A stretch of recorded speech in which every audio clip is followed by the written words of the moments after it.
The blizzard hit Samuel Hutchins' cabin at 8 o'clock on the evening of January 4th, 1874, and within 3 hours the temperature had dropped from 8 below zero to 29 below. The wind came from the north with a sound like artillery fire, driving snow horizontal across the Montana Valley, erasing the world beyond the frost-thick windows. Inside the small log structure 12 miles west of Helena, Sam fed 3 split logs into the cast-iron stove and watched the flames catch with the clean efficiency of properly seasoned pine. He didn't need to step outside to reach the firewood. He opened the door to the covered corridor that extended 7 feet from his cabin walls on all 4 sides, pulled 4 more pieces from the stack that stood bone dry within arm's reach, and returned to the warmth before the door had time to frost his beard. The entire operation took 45 seconds. His hands never touched snow. His boots never stepped into killing cold. The extended roof structure he'd built around his dwelling kept the woodpile accessible regardless of weather, protected from the accumulation that was already burying the valley in white. Outside, somewhere in the howling darkness, a man was shouting his name. Sam cracked the door again and peered into wind-driven chaos. A shape materialized from the whiteout, stumbling, hunched against the storm. Garrett Walsh, the trapper who lived 3/4 of a mile downstream, lurched into the sphere of lamplight that spilled from Sam's window. His face was ice-crusted, his hands wrapped in cloth that was already freezing stiff. He saw Sam standing in the doorway, dry and composed, and stopped moving. For a long moment, he just stared at the structure around the cabin, at the covered corridor with its neat stacks of accessible firewood, at Sam's calm expression. Garrett's voice came hoarse and desperate. "My wood's buried under 4 feet of drift. Can I borrow enough to get through the night?" Sam stepped aside and gestured him in. "Come inside first. Warm up. Then we'll talk about why you're still doing it the old way." Garrett stumbled across the threshold and collapsed near the stove, shaking with cold that went bone deep. Sam poured coffee from the pot he kept warming and pressed the cup into Garrett's stiff fingers. The trapper's hands were already showing the white patches of frostbite, 4 fingers on his right hand affected. Sam had seen those signs before, during his 30 years with the Army Corps of Engineers. Frostbite meant tissue death. Garrett would likely lose at least 2 fingers before spring. The trapper drank the coffee in silence, his eyes moving across Sam's cabin interior. The warmth was consistent, the temperature holding steady near 70 degrees. The wood supply visible through the interior door leading to the covered corridor was substantial, dry, and within 3 steps of the stove. Everything spoke of careful planning and engineering precision. Garrett finally spoke, his voice carrying a mixture of pain and something that might have been shame. 8 months ago, I told you this design was the stupidest thing I'd ever seen. I called it a cabin wearing a hat. Sam refilled the coffee cup. You did. I was wrong. Sam nodded slowly. Winter has a way of teaching that lesson. Sometimes the cost is fingers. Sometimes it's worse. Garrett held up his damaged hand, examining the white flesh in the lamplight. How much would it cost to hire you to build one of these for me come spring? Nothing, Sam said. I'll teach you how to do it yourself. But first, you're going to let me look at those fingers and wrap them properly. Then we'll load you up with enough wood to get through this storm. After that, when the weather clears and your hand heals as much as it's going to, you come back and I'll show you every calculation, every measurement, every principle that makes this work. Why would you do that for free? Because survival isn't for sale, Garrett. And because 8 months ago I needed help and this valley voted 11-9 against giving it to me. I learned something from that. Maybe you'll learn something too. 8 months earlier, Samuel Hutchins had arrived in the Montana Territory with a steamer trunk full of engineering manuals, a pension from 3 decades of Army service, and the kind of confidence that comes from building bridges under artillery fire. He was 58 years old, recently widowed, and convinced that modern engineering principles could solve frontier problems more efficiently than traditional methods. The valley residents who watched him buy a homestead claimed 12 miles west of Helena gave him until the first snow before he either quit or froze. The cabin that came with the claim measured 16 feet by 24 feet, with a dirt floor and a roof that sagged in the middle from years of snow load. The previous owner had abandoned it after 2 winters, defeated by isolation and the brutal mathematics of survival. Sam spent his first week examining the structure with an engineer's critical eye, noting the poor ventilation that caused moisture condensation, the inefficient stove placement that wasted heat, and the dangerously compromised roof supports that would likely fail under another heavy snow season. He met his neighbors on his first Sunday at the small Methodist church 7 miles east in the Crossroads settlement of Unionville. The congregation numbered maybe 40 souls, mostly families who'd survived at least one full winter and viewed newcomers with the polite skepticism of people who'd buried too many optimistic failures. Garrett Walsh introduced himself after the service. He was 45, lean and weathered, with the economical movements of someone who'd learned to conserve energy in country that punished waste. 11 winters he'd survived in the valley, trapping and hunting, and his handshake carried the casual strength of constant physical labor. "You picked a hard claim," Garrett said. "Previous owner lost 2 toes to frostbite and gave up. You planning to winter here?" Sam nodded. "I am. You cut firewood before?" "I've read extensively on the subject." Garrett's expression didn't change, but something shifted behind his eyes. "Reading and doing are different things out here, friend. You'll need 9 cords minimum to survive October through April. That's stacked 4 feet high, 4 feet deep, 8 feet long, and you'll need to fill that space 9 times over. Lodgepole pine burns fast. You'll go through a cord every 3 weeks once cold sets in proper. And cold here means your spit freezes before it hits the ground." Sam had already calculated the requirement at 6.8 cords based on heat efficiency optimization and BTU values for western white pine. He was about to explain his reasoning when an older man approached with the deliberate pace of someone who expected to be heard. This was Elias Pruitt, 63 years old, with a face like weathered granite and eyes that had watched 22 Montana winters pass. He'd outlived younger men through a combination of caution, experience, and an unwillingness to trust anything that couldn't be verified through personal observation. He studied Sam with the expression of someone calculating odds. "You're the Army engineer folks been talking about," Elias said. "Built bridges and such during the war." "Corps of Engineers," Sam confirmed. 30 years of service. "Well, bridges and cabins are different things. Bridges don't have to keep you warm when it's 30 below and the wind's trying to kill you." Garrett's right about the 9 cords. Maybe more if winter runs long. A man your age working alone, you can cut that much and still have time to hunt and preserve meat. "I've calculated 6.8 cords using efficiency optimization," Sam said. "The key is reducing heat loss through improved storage and accessibility." Elias spat tobacco juice and shook his head slowly. "Boy, I've seen plenty of smart men freeze because they thought too much and worked too little. Math don't split wood. Math don't keep your hands from going numb when you're trying to light a fire at 4 in the morning. Out here, what matters is what works, not what calculates pretty on paper." The third man to join the conversation was Pastor Benjamin Cole, 52 years old, who'd established the Methodist Church 6 years earlier and believed strongly in the order of traditional methods.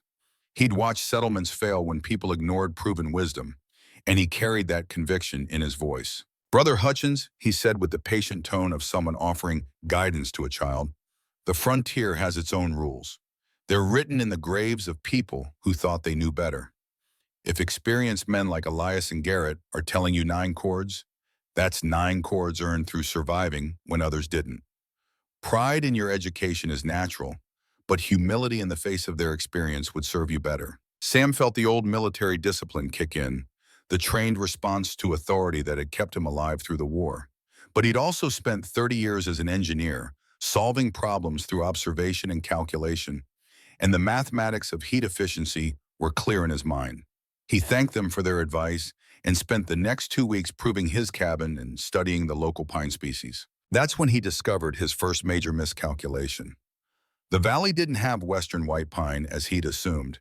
It had lodgepole pine, which produced approximately 15% fewer BTUs per cord due to lower density. His requirement wasn't 6.8 cords, it was closer to 7.8, and he'd already committed 2 weeks to cabin repairs instead of cutting wood. The mathematics of his situation became brutally clear. He needed to cut, split, and stack roughly 890 individual pieces of firewood before the first serious snow, which typically arrived by mid-October. That gave him approximately 18 weeks, accounting for time needed for hunting, food preservation, and continued cabin repairs. Even working 12-hour days, his 58-year-old body couldn't maintain the pace required. He needed a solution that didn't depend on physical endurance. The idea came to him during a rainstorm in early June. He'd been splitting rounds near the cabin when the weather turned suddenly, and he'd rushed to cover his small woodpile with canvas. But water had already soaked into the split pieces on top, adding weight and reducing their burning efficiency. Wet wood meant smoke instead of heat, and smoke meant wasted fuel in a cold cabin. He'd spent the next day moving the entire pile under the cabin's existing eave, where the extended roof provided minimal protection. The eave only covered about 3 feet of ground. He needed space for nearly 8 cords. That's when he looked at the cabin itself and realized the structure was the solution. What if he extended the roof outward on all 4 sides, creating a covered corridor that would keep firewood dry and accessible without requiring a separate trip outside? The extended roof would shelter the wood from rain and snow while allowing air circulation for proper seasoning. More importantly, it would put the fuel supply within immediate reach of the door, eliminating the need to fight through storms to reach a distant pile. He spent 3 days sketching the design in his engineering notebook, calculating load-bearing requirements, material quantities, and construction sequences. The extended roof would project 7 feet from each cabin wall, supported by posts sunk 3 feet deep and braced with horizontal beams. The slope would be identical to the existing roof, approximately 30 degrees, steep enough to shed snow but shallow enough to minimize material waste. Rafters would span from the cabin's current roofline to the outer posts at 16-inch intervals, creating a surface strong enough to handle Montana snow loads. The design would look unusual, a small cabin surrounded by a much larger roof structure, like a man wearing a hat 3 sizes too large. But function mattered more than appearance when survival was at stake. He calculated the material requirements and costs. He'd need 68 rafters at 14 feet each, approximately 900 split shakes for roof coverage, 16 support posts, and enough nails to secure everything properly. The lumber would cost money he didn't have, but the surrounding forest provided standing dead lodgepole that he could fell and mill himself using techniques he'd learned watching his father operate a sawmill in Ohio. The project would consume most of his summer, time he'd otherwise spend cutting firewood in the traditional manner. If he was wrong about the design's efficiency, he'd enter winter with inadequate fuel and no time to correct the mistake. If he was right, he'd have dry firewood within arm's reach regardless of weather, and the extended roof would provide additional benefits he was only beginning to calculate. The covered corridor would create a thermal buffer zone, reducing direct wind exposure on the cabin walls. It would provide protected storage for tools and equipment. Most importantly, it would allow him to maintain the fire during severe weather without the exposure that killed isolated settlers every winter. He presented the design concept at the trading post in late June, showing his sketches to Garrett Walsh and several other men who'd gathered to purchase supplies. The reaction was immediate and unanimous. "That's the silliest thing I've seen since a greenhorn tried to lasso a grizzly," Garrett said, studying the drawings with undisguised skepticism. "You're going to make your cabin look like it's wearing a giant hat. Folks will laugh at you all the way to first snow." Pastor Cole had been in the trading post buying lamp oil. He examined the sketches with the expression of someone identifying a dangerous misconception. "Brother Hutchins, fire is our greatest threat out here. Lightning strikes, stove accidents, sparks from the chimney. If your wood pile catches fire, do you want it surrounding your home? A separate shed 20 feet from your cabin is standard practice for good reason. It contains the risk." But Sam had already considered the fire hazard and found it less threatening than the alternative. A separate shed meant exposure during storms, and exposure killed more settlers than cabin fires. He'd seen the statistics in last winter's territorial newspaper. 17 deaths in the Helena area alone, most from freezing while attempting to reach outbuildings during blizzards. One woman had frozen to death 15 feet from her own door, disoriented in whiteout conditions. His design kept firewood under a roof extension, not inside the cabin itself, and the open-air corridor would prevent spark accumulation while providing immediate access during emergencies. He tried to explain the risk calculation, but the men at the trading post had already made their judgments. The woman who ran the establishment, Helen Frost, had watched the exchange with the sharp attention of someone evaluating a potential credit risk. She was 48 years old, had buried one husband to railroad accident, and survived by being shrewd rather than sentimental. "I heard about your building project," she said as Sam paid for nails and rope. "Folks are talking. They're saying you're wasting time on foolishness when you should be cutting wood like everyone else. You know what happens to people who try to reinvent proven methods out here? They end up buying supplies on credit they can't repay, and then I own their claim. I've got 4 properties already from people who thought they were smarter than experience. The comment stung because it contained truth. Sam's pension provided basic income, but his savings were limited. He was gambling his survival on an untested design, and failure meant exactly what Helen described: debt, foreclosure, and a return to his son's home in Denver with nothing but shame. But success meant something Helen's conventional wisdom couldn't provide: a sustainable system that a 58-year-old man with arthritis in his shoulder could manage alone. Sam paid for his supplies with coins that represented a significant portion of his remaining cash and left without defending his plan. Defending it required proof, and proof required completion. He began construction in early July when the ground was dry and daylight lasted until nearly 10 o'clock. The first step involved setting posts around the cabin's perimeter, each one sunk 3 feet deep and tamped with rocks for stability. He positioned them 7 feet from the cabin walls, creating a corridor wide enough to stack wood 4 feet deep, while leaving room to walk and work. The posts stood 8 feet tall, matching the cabin's wall height, and he notched the tops to receive the horizontal beams that would support the extended roof structure. The work was slower than he'd calculated. His 58-year-old body couldn't maintain the pace he'd managed even 10 years earlier. His shoulder, damaged by a fall during the war and aggravated by decades of physical labor, began to ache after 4 hours of post setting. His hands blistered despite calluses earned through years of work. By the end of the first week, he'd set only 8 of the required 16 posts, and he'd lost 3 pounds from a frame that couldn't afford to lose weight. On July 12th, a man appeared at the construction site just after dawn.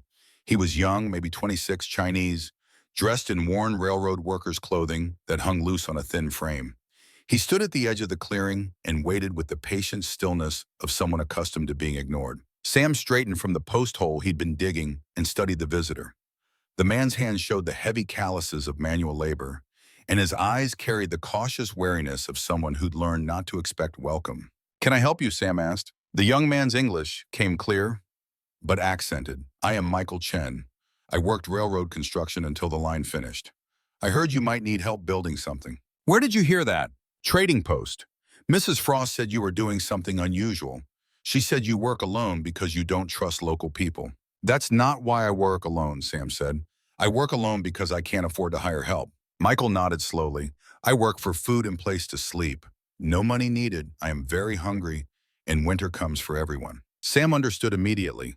The railroad had laid off hundreds of Chinese workers after completing the Northern Line, and most towns in Montana Territory refused them service or employment. Michael was desperate, probably hadn't eaten properly in days, and was offering labor just for basic survival. The practical calculation was simple. Sam needed help, and Michael needed food and shelter.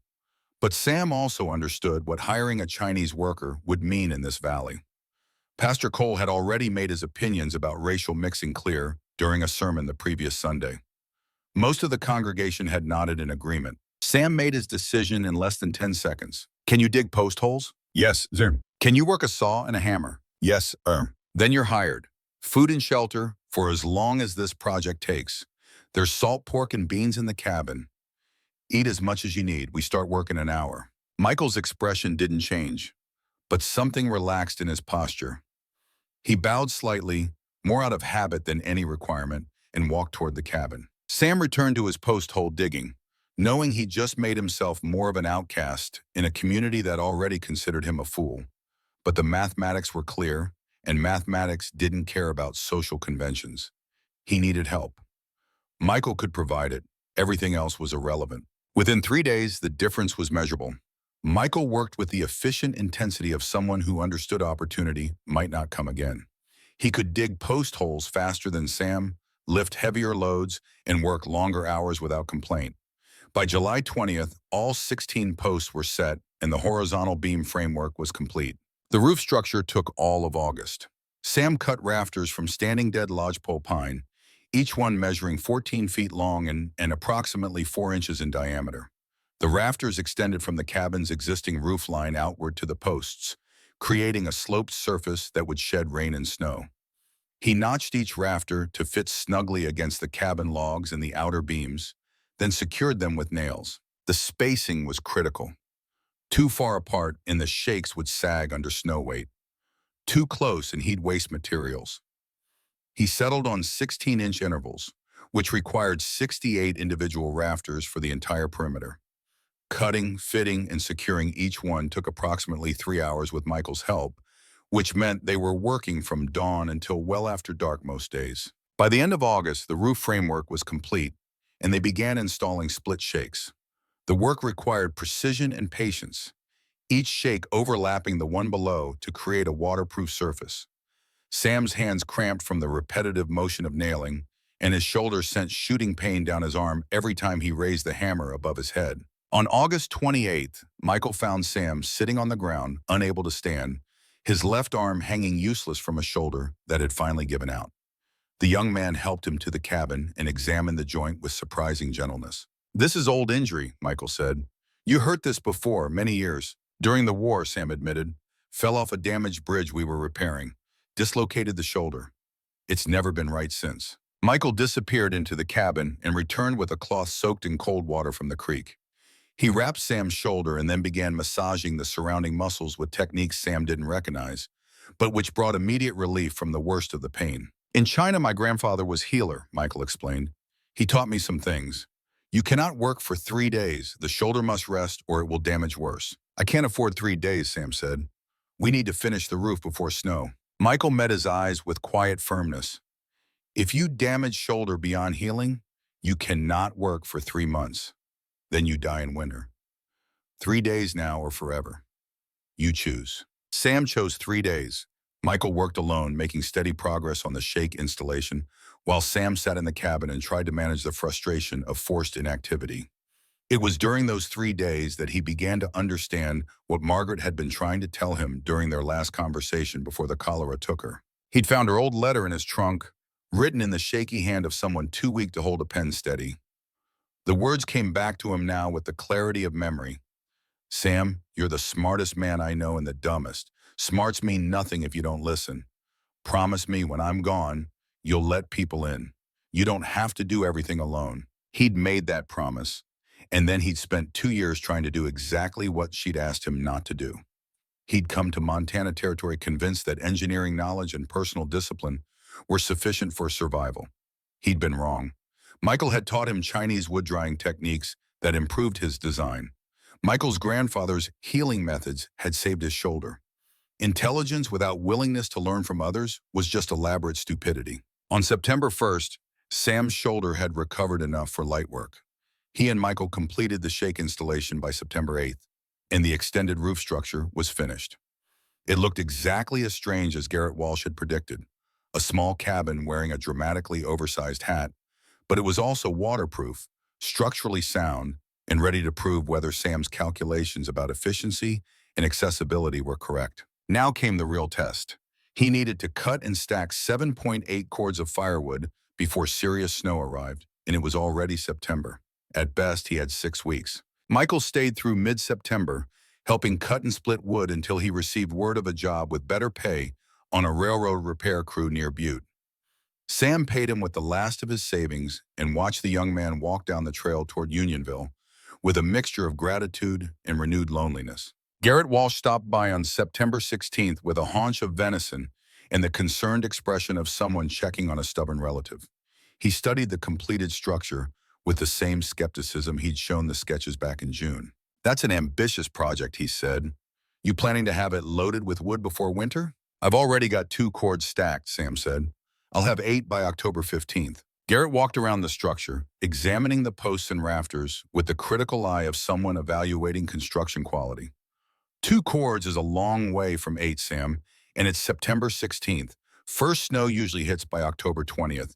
You've got maybe 5 weeks. I'm aware of the timeline. How much help you got left?"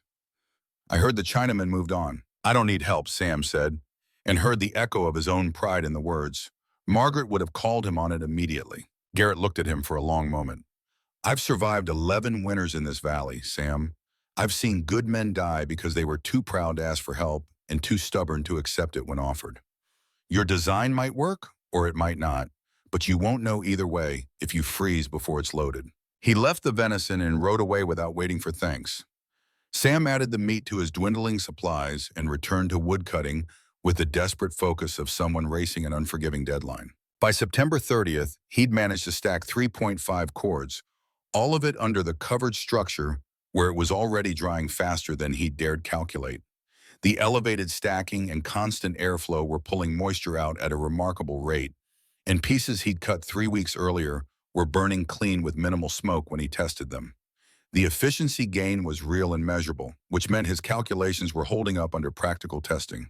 But 3.5 cords still left him 4.3 cords short, and October was bringing frost. Sam woke on the morning of October 3rd to find ice on the water bucket and his breath visible inside the cabin. He dressed in the pre-dawn darkness and walked out to continue cutting wood from the pile of rounds he'd been working through.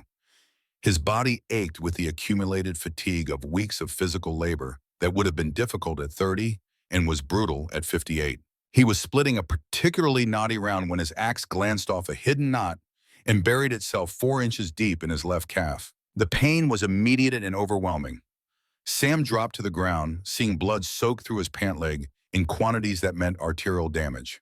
He managed to get his belt off and wrapped it around his thigh as a tourniquet, pulling it tight enough to slow the bleeding to something survivable. Then he began crawling toward the cabin, leaving a trail of red in the frost. He made it halfway before the blood loss and shock started taking his vision. The cabin door was maybe 100 feet away, and those 100 feet might as well have been 100 miles. His hands were going numb. His thoughts were becoming disconnected and dreamlike. He was aware, in a distant, analytical way, that he was probably going to die alone in the dirt outside a cabin that would stand empty through the winter as proof of his arrogance. That's when Helen Frost found him. She'd ridden out from the trading post on intuition, something she couldn't explain but had learned not to ignore. She found Sam unconscious in a pool of blood, tourniquet in place but slipping loose. She tightened it, loaded him into her wagon, and drove the 7 miles to Unionville faster than the rough trail was designed to accommodate. Dr. Amos Bradford, 61 years old and accustomed to frontier injuries, stitched the wound closed with 42 careful sutures and kept Sam sedated for 2 days while the worst of the blood loss stabilized. When Sam finally woke, the doctor's expression carried the grim satisfaction of someone who'd saved a life but had no illusions about the larger situation. "You're lucky," Bradford said. "Another inch to the right, and you'd have bled out before anyone found you. As it is, you've got maybe 10 days of bed rest before that leg will hold your weight, and another week before you should be doing any real work. That puts you at October 24th, maybe later. You know what that means?" "It means I won't have enough wood for winter," Sam said quietly. "It means you'll freeze to death alone in that fancy cabin with your pride intact and your firewood short. Is that really how you want this to end?" Sam didn't answer. He was thinking about Margaret, about the promise he'd made and broken repeatedly, about Michael Chen teaching him Chinese wood-drying methods, about the design that might work but wouldn't matter if he didn't survive to test it. Helen Frost came into the room carrying soup and the no-nonsense expression of someone who'd made a decision. "I've talked to Garrett and some others," she said. "We're going to cut you 3 cords and stack it under your structure. You'll pay us back with labor come spring, helping with projects around the valley. This isn't charity, this is community, which is what you've been avoiding since you arrived." "I can't accept that," Sam started to say. "Yes, you can," Helen interrupted, "because your alternative is freezing to death, and frankly, that would be stupid. You're a smart man, Sam Hutchins, smart enough to design something that might actually improve on how we've been doing things. But you're also proud enough that you'd rather die than admit you need help. Margaret wouldn't have wanted that. She'd have told you to shut up and accept the gift." "How do you know about Margaret?" "Because I asked around after you arrived. I know she died of cholera 2 years ago. I know she was smarter than you in most ways that mattered. And I know she'd be disappointed if you threw your life away over pride." Sam felt something break inside him, some wall he'd maintained since Margaret's death. He nodded slowly, unable to speak, and Helen squeezed his shoulder once before leaving him alone with his thoughts. 3 days later, on October 7th, Garrett Walsh arrived at Sam's cabin with a wagon full of split firewood and 4 other men from the valley. They worked in silence, stacking the wood under Sam's extended roof structure with care that honored the design even as they maintained their skepticism about it. Sam watched from the cabin door, supported by crutches Dr. Bradford had fashioned, feeling the complicated mixture of gratitude and shame that comes from accepting help you've convinced yourself you don't deserve. When they finished, Garrett approached with the same careful reserve he'd shown since they first met. "You've got 8 cords now, Sam. That should get you through if your efficiency calculations are right. Come spring, you're going to help me build one of these structures on my place. Not because I think it'll work, but because I'm tired of fighting through waist-deep snow to reach my woodpile." "Fair trade?" "Fair trade," Sam agreed. Garrett started to leave, then turned back. "That Chinaman who helped you, Michael Chen, he did good work. I saw the beam joints, clean cuts, proper angles. He know anything about trapline construction?" "He knows general carpentry and he learns fast." "Why?" "Because I've got a trapline repair project I could use help on, and railroad work is seasonal. If you see him, tell him Garrett Walsh pays fair wages and doesn't care where a man comes from as long as he works honest." After they left, Sam sat on his porch and looked at the woodpile that represented both his failure to do everything alone and his success in finally accepting that survival wasn't a solo enterprise. The extended roof structure stood around his cabin like a promise, strange-looking but functional, ready to prove whether engineering intelligence could improve on traditional wisdom or whether the old ways endured because they were simply better. Winter would provide the answer. The storm was coming, the temperature was dropping, and Samuel Hutchins, 58 years old, former Army engineer, widower, and stubborn fool, was finally ready to test his theories against Montana's brutal reality. 8 months later, on that January night when Garrett Walsh stumbled through a blizzard with frostbitten fingers, the answer was no longer theoretical. It was measurable in the temperature difference between Sam's warm cabin and the frozen landscape outside. It was visible in the accessible woodpile that required no dangerous exposure to maintain. It was proven in the simple fact that Sam had survived conditions that were currently destroying traditional systems across the valley. As Garrett sat by the stove, warming his damaged hands and accepting the reality of his coming amputation, Sam loaded a canvas sack with enough firewood to get the trapper through the next 3 days. He added some dried venison and coffee, supplies Garrett had shared months earlier when Sam was the one in need. "When you can travel safely, come back," Sam said. "We'll talk about building your own structure, and I'll show you every calculation, every principle, every mistake I made along the way. Because out here, we survive together or we die alone. I learned that the hard way. Maybe you learned it tonight." Garrett took the supplies and nodded slowly. "Maybe I did." The blizzard raged for 3 more days, but inside Sam's cabin, the temperature never dropped below 68 degrees. The woodpile remained accessible, the stove burned steady, and the design that had been mocked as a cabin wearing a hat proved itself in the only way that mattered in Montana territory. It worked when it counted. It kept people alive. And that, Sam understood now, was the only measurement that truly mattered. The first rafter went up on July 3rd, 1873, under a sky so blue it hurt to look at directly. Samuel Hutchins stood on a makeshift scaffolding built from salvaged lumber, positioning the 14-foot length of lodgepole pine against the cabin's existing roof line while Michael Chen steadied the opposite end from the support post 7 feet away. The wood was heavy with the green weight of recent cutting, and Sam's shoulder protested immediately as he lifted it into position. The old war injury sent lightning down his arm, sharp enough to make his vision blur, but he held the rafter steady until Michael could secure his end with temporary bracing. 67 more to go. Sam descended the scaffolding with movements that felt older than his 58 years. His hands were already blistered from the morning's work, raw patches on his palms where the rough bark had scraped away skin despite the calluses earned through decades of labor. His back carried a deep ache that started in his lower spine and radiated upward, the kind of pain that warned of worse to come if he didn't rest. But rest meant falling behind schedule, and the schedule was already brutal enough without adding delays. Michael examined the secured rafter with the careful attention of someone who understood that small mistakes in construction became major failures under snow load. He nodded once, satisfied with the angle and the fit, then looked at Sam with an expression that managed to be both respectful and concerned. "Mr. Sam, your hands bleed. We should wrap them before continuing." "We'll wrap them at midday," Sam said. "Right now we need to maintain pace. 67 rafters means 67 positioning operations, and each one takes approximately 3 hours if we're lucky. That's 200 hours of work. which translates to 20 days at 10 hours per day, assuming no complications. Michael's expression didn't change, but something shifted in his eyes. He'd heard Sam calculate before, breaking complex projects into mathematical components that could be measured and optimized. The young man had learned not to argue with the numbers, even when the numbers ignored the human cost of achieving them. They set 4 more rafters before the sun reached its zenith, and by then Sam's hands were leaving blood smears on the wood. Michael finally stopped working and retrieved clean cloth from the cabin, returning with strips torn from an old shirt and a jar of salve that smelled of pine resin, and something else Sam didn't recognize. The young man wrapped Sam's hands with the methodical care of someone who'd done this before, his fingers gentle but firm. "In China, railroad workers get hands like this every day," Michael said quietly. "The ones who live through construction are the ones who stop before permanent damage. The ones who die are the ones who think willpower is stronger than flesh." Sam wanted to argue, but his hands were shaking with exhaustion, and the afternoon heat was pressing down like a physical weight. He drank water from the bucket Michael brought and tried not to think about how far behind schedule 4 rafters in 6 hours put them. "You learned that on the railroad?" Sam asked. "I learned that burying friends who work too hard," Michael said.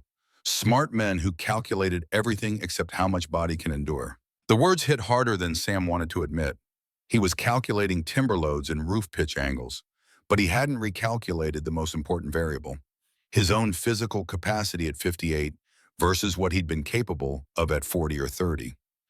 The engineering was sound. The engineer was failing. They worked until the light failed, installing 2 more rafters before darkness made the scaffolding too dangerous to navigate. 6 rafters in one day, which meant 11 more days at this pace just for the rafter installation. And that assumed no weather delays, no injury, and no degradation in performance as fatigue accumulated. Sam lay in his bedroll that night and felt his body catalog every stress point: shoulder screaming, hands throbbing, back locked in spasm, knees swollen from climbing up and down the scaffolding 40 times. He thought about Margaret, about the letter she'd written during her final days. Smart enough to design something that might actually work, she'd written, but too stubborn to ask for help until it's too late. "Don't make me watch you kill yourself from heaven, Sam. Promise me you'll be smarter than your pride." He'd promised, and then he'd spent 2 years proving he couldn't keep that promise. By July 10th, they'd installed 23 rafters, and Sam had lost 6 pounds from a frame that had been lean to begin with. His shirt hung loose on his shoulders, and his belt needed a new hole to keep his pants from sliding down his hips. He was burning calories faster than he could replace them, the physical labor consuming his body's reserves with the steady efficiency of a well-stoked fire. Michael had started bringing larger portions of food to meals, adding extra salt pork to the beans, and making pan bread from the last of the flour stores. Sam noticed but didn't comment. Pride had limits, and he'd reached the point where refusing food because he couldn't work hard enough to feel he'd earned it seemed like the kind of stupidity that got people killed. On Sunday, July 13th, they rested because Michael asked for it. The young man had never requested a day off before, and when Sam asked why now, Michael said simply that even God rested on the 7th day, and humans who thought themselves stronger than God were fools. Sam couldn't argue with the theology, so they spent the day in the relative quiet of the cabin while Sam's body tried to repair accumulated damage. That evening, Pastor Benjamin Cole rode out from Unionville with Garrett Walsh and another man Sam didn't recognize. They tied their horses near the creek and approached the construction site with the careful formality of people on official business. The extended roof structure was roughly 1/3 complete, the installed rafters creating a skeletal framework that did indeed look like a cabin wearing an oversized hat in the process of being constructed. Pastor Cole studied the structure for a long moment before speaking, his expression carrying the patient disappointment of someone observing a predictable failure in progress. "Brother Hutchins, I felt called by conscience to ride out here and speak with you directly. The congregation has been talking. There's concern about your project." "What kind of concern?" Sam asked. "The kind that comes from watching a man work himself to death on something that defies common sense and proven wisdom." Cole gestured at the partial structure. "You've spent 5 weeks building this when you should have spent those weeks cutting firewood. You've hired a Chinese laborer when there are Christian men in this valley who could use work. And you've persisted in an untested design that may or may not function while winter approaches at its usual pace, regardless of your calculations." Garrett Walsh shifted his weight, looking uncomfortable with the sermon, but not disagreeing with it. Sam, he said, I told you back in June this looked foolish. It still looks foolish. But more than that, Elo, it looks dangerous. You're gambling your survival on engineering theory, and out here theory freezes just as dead as ignorance when the temperature hits 30 below. The third man spoke for the first time. He was maybe 45, weathered and solid, with the kind of hands that came from decades of skilled labor. I'm Jacob Hutchins, he said. No relation, but I'm a carpenter by trade and I've built structures across 3 territories. Pastor Cole asked me to come evaluate your design from a professional standpoint. And? Sam asked. And from a carpentry perspective, your joinery is sound and your materials are adequate. But from a survival perspective, you're building a monument to pride. You've got maybe 40 rafters left to install, then shake coverage, then the actual work of cutting firewood to fill the space you're creating. By my calculation, you're looking at mid-September before you can even start serious wood cutting. That gives you maybe 4 weeks to cut 8 cords, which is impossible for 2 men working flat out, much less for 1 old engineer and a railroad worker. I'm not building a monument, Sam said quietly. I'm building a functional system that will reduce heat loss and improve accessibility. The mathematics support the efficiency gains. Mathematics don't split wood, Pastor Cole said, echoing Elias Pruitt's words from 2 months earlier. And mathematics won't keep you warm when you've run out of fuel because you spent your time on construction instead of preparation. Brother Hutchins, I say this in Christian love. You need to stop this project now, build a traditional woodshed, and spend every remaining day cutting firewood using proven methods. Your life depends on it. Sam felt anger rise, hot and immediate, the kind of fury that came from being told his engineering expertise was worthless by people who'd never calculated a load-bearing requirement in their lives. But underneath the anger was something worse, the cold knowledge that they might be right. He was behind schedule. His body was failing. The project was consuming time he didn't have. I appreciate your concern, he said, keeping his voice level, but I'm continuing with the design as planned. Pastor Cole's expression hardened into something that looked like resignation. Then I'll pray for you, Brother Hutchins. I'll pray that God grants you wisdom before winter grants you death. But I won't be party to encouraging this foolishness any further. They rode away in this gathering dusk, and Sam watched them go with the sinking awareness that he'd just been judged by the community and found dangerously wanting. Michael emerged from the cabin where he'd stayed during the confrontation, his face carefully neutral.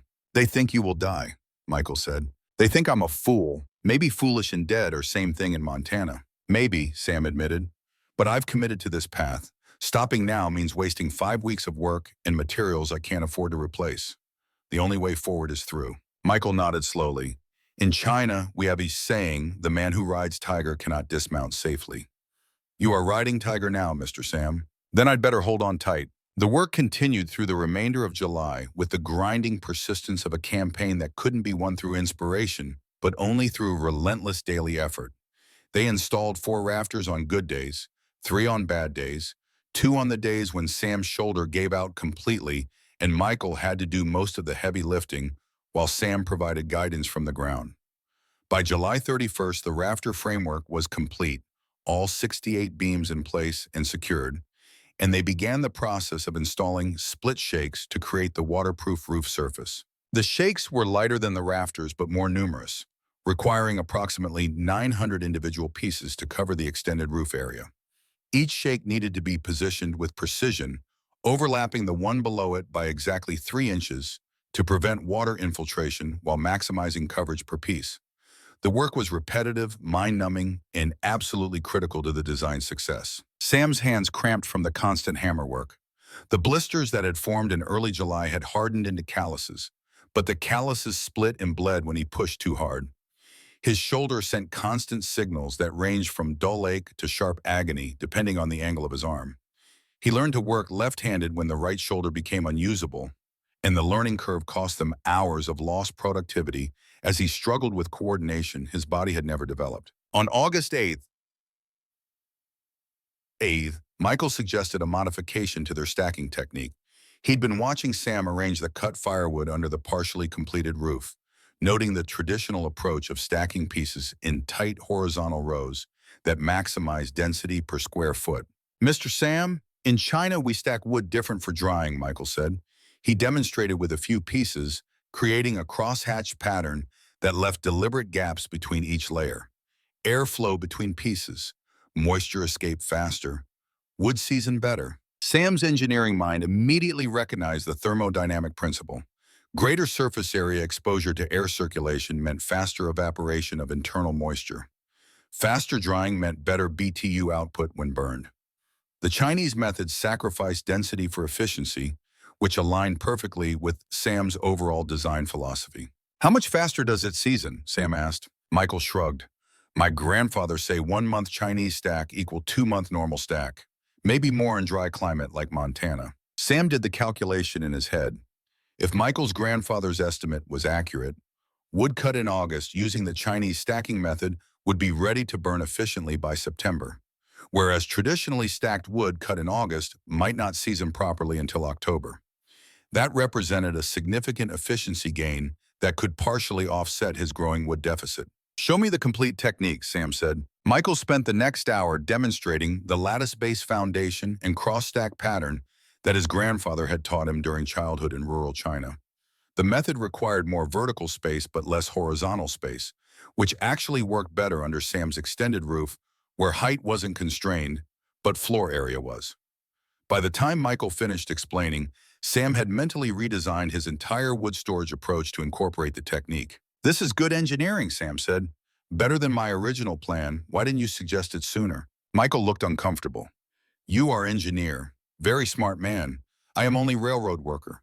Who am I to tell engineer how to do things? The words hit Sam like cold water.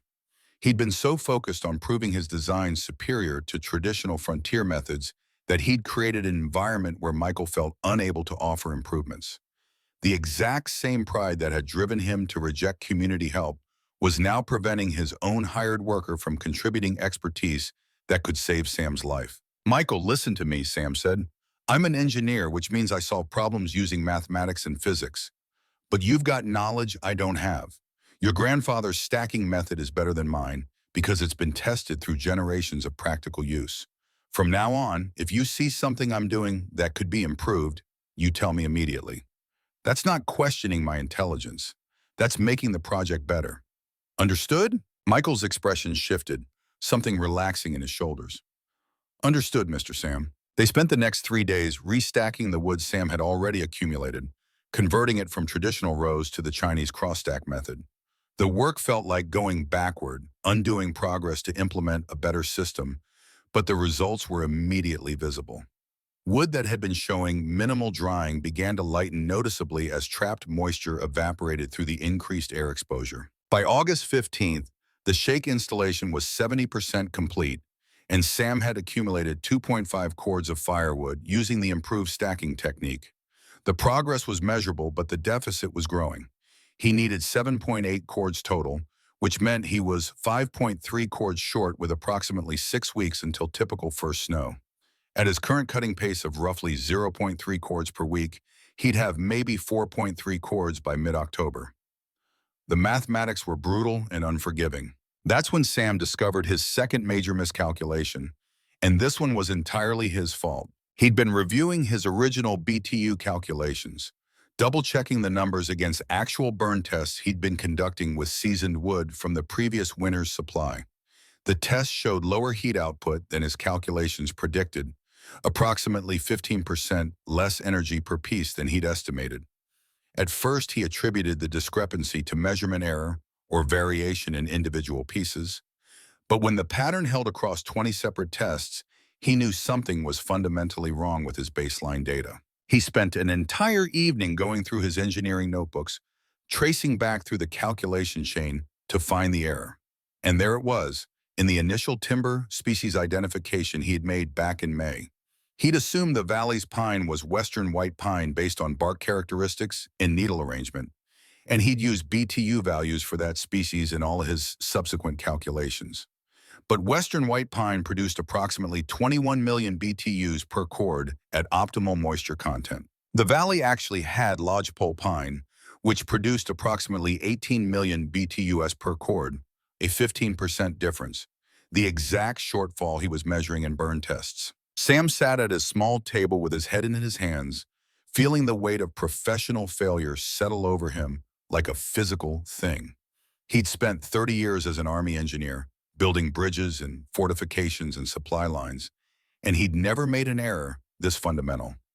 Misidentifying the basic material you were working with was the kind of mistake apprentices made in their first year, not something a senior engineer with 3 decades of experience should ever allow. The recalculation was simple and devastating.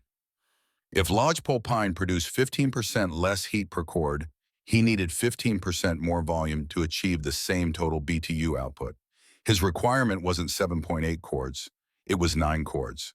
And he currently had 2.5 cords with 6 weeks remaining. He was 6.5 cords short. At his current pace, he'd be lucky to reach 5 cords by mid-October. He was going to be approximately 4 cords short when winter arrived, which meant he'd run out of fuel sometime in February and freeze to death in the cabin he'd spent an entire summer building. Michael found him sitting in the dark, staring at the notebooks spread across the table. The young man lit a lamp and examined Sam's face with growing concern. "Something is wrong," Michael said. "I made a mistake," Sam said quietly. "A fundamental error in my initial calculations. I used the wrong timber species data. I'm 4 cords short even with perfect execution from here forward, and perfect execution isn't possible with 6 weeks remaining." Michael sat down across from him and studied the numbers, his lips moving silently as he worked through the mathematics. His formal education had been limited, but railroad work had taught him practical arithmetic, and he could follow calculation chains when they were laid out clearly. "This is very bad," Michael said finally. "Yes. What will you do?" Sam had been asking himself the same question for the last 3 hours. The traditional answer would be to ask the community for help, admit his error, and rely on collective labor to make up the shortfall. But he'd spent the entire summer rejecting that community's advice and proving he could succeed alone. Going back now with proof of failure felt like swallowing broken glass. The alternative was to work harder, push his aging body past reasonable limits, and hope that willpower and desperation could somehow overcome the mathematical reality of required labor versus available time. It was a gambler's logic, the kind of thinking that got people killed. But it was also the only path that didn't require public admission of failure. "I'll work harder," Sam said. "Extended hours, optimize cutting technique, eliminate all non-essential activity." Michael's expression was carefully neutral, but his eyes showed what he thought of that plan. "Mr. Sam, harder work will not change mathematics. You need more hands or less wood requirement. Those are only 2 solutions. I can't reduce the wood requirement. The calculation is based on heating needs that won't change regardless of my preferences. Then you need more hands. I can't afford to keep paying you past mid-September," Sam said. "The railroad job offer you mentioned pays better, and you need to think about your own winter preparation." Michael was quiet for a long moment. "Then I stay until job starts, mid-September. Work same rate. Maybe we get close enough to requirement that you survive." It was charity disguised as employment, and they both knew it. But Sam's pride had limits, and those limits ended somewhere before freezing to death alone. He nodded acceptance, unable to trust his voice. They worked 16-hour days through the remainder of August, rising before dawn and continuing until darkness made axe work too dangerous to continue. Sam's body began to show signs of serious deterioration. He lost another 8 pounds, dropping to a weight that made his ribs visible through his skin. His shoulder developed a constant grinding sensation that spoke of cartilage damage beyond simple inflammation. His hands trembled even at rest, the muscle fatigue building to levels that prevented full recovery between work sessions. On August 22nd, he collapsed while carrying a load of split wood to the stacking area. One moment he was walking normally, the next moment his legs simply gave out and he was on the ground with wood scattered around him and his vision tunneling to a gray point. Michael found him there 10 minutes later, conscious but unable to stand, his body having reached a limit it could no longer exceed regardless of mental determination. Michael helped him to the cabin and examined him with the growing fear of someone watching a disaster unfold in slow motion. "You cannot work tomorrow," the young man said. "Maybe not for 3 days. Body is finished, Mr. Sam. I can rest when the wood is cut. If you continue like this, you will rest forever. Dead men very good at resting." Sam wanted to argue, but his body had already made its position clear. He spent the next 72 hours in enforced bed rest while Michael worked alone, making what progress one man could make against a deficit that required an entire crew to overcome.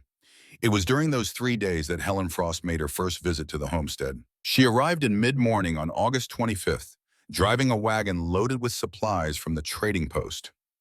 Michael greeted her with cautious politeness, aware that a Chinese worker speaking to a white woman required careful navigation of social boundaries that could turn dangerous without warning.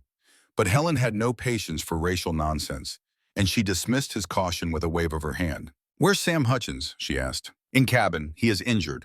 Resting." "Injured how?" "Working too hard for too long. Body collapsed." Helen's expression shifted into something that looked like resignation mixed with frustration. "That fool," she muttered, and walked past Michael into the cabin without asking permission. She found Sam lying on his bedroll, awake but staring at the ceiling, with the empty expression of someone who'd run out of answers. His face was gaunt, his eyes sunken, his skin carrying the grayish tone of serious exhaustion. She'd seen that look before on her husband Thomas before the railroad accident, the appearance of a man burning himself up from the inside. "How bad is it?" she asked without preamble. Sam turned his head to look at her. "I'm 4 cords short with 5 weeks remaining and a body that apparently can't maintain the work pace required to close the gap. Other than that, everything's fine." Helen pulled over the cabin's single chair and sat down. "I brought supplies: flour, beans, salt pork, coffee. Consider it a loan against future payment or charity if your pride can't handle debt. Your choice." "I can't afford charity right now." "You can't afford pride either, but that hasn't stopped you yet." Helen looked at him with the direct assessment of someone who'd survived by being practical rather than sentimental. "I've been watching your project since you started. Half the valley thinks you're a fool. The other half thinks you're interesting. I'm in the second group." "Why?" "Because my Thomas was an engineer too. Railroad construction. He had the same disease you've got, thinking intelligence can overcome any obstacle if you just calculate hard enough. It got him killed when a bridge he was inspecting collapsed.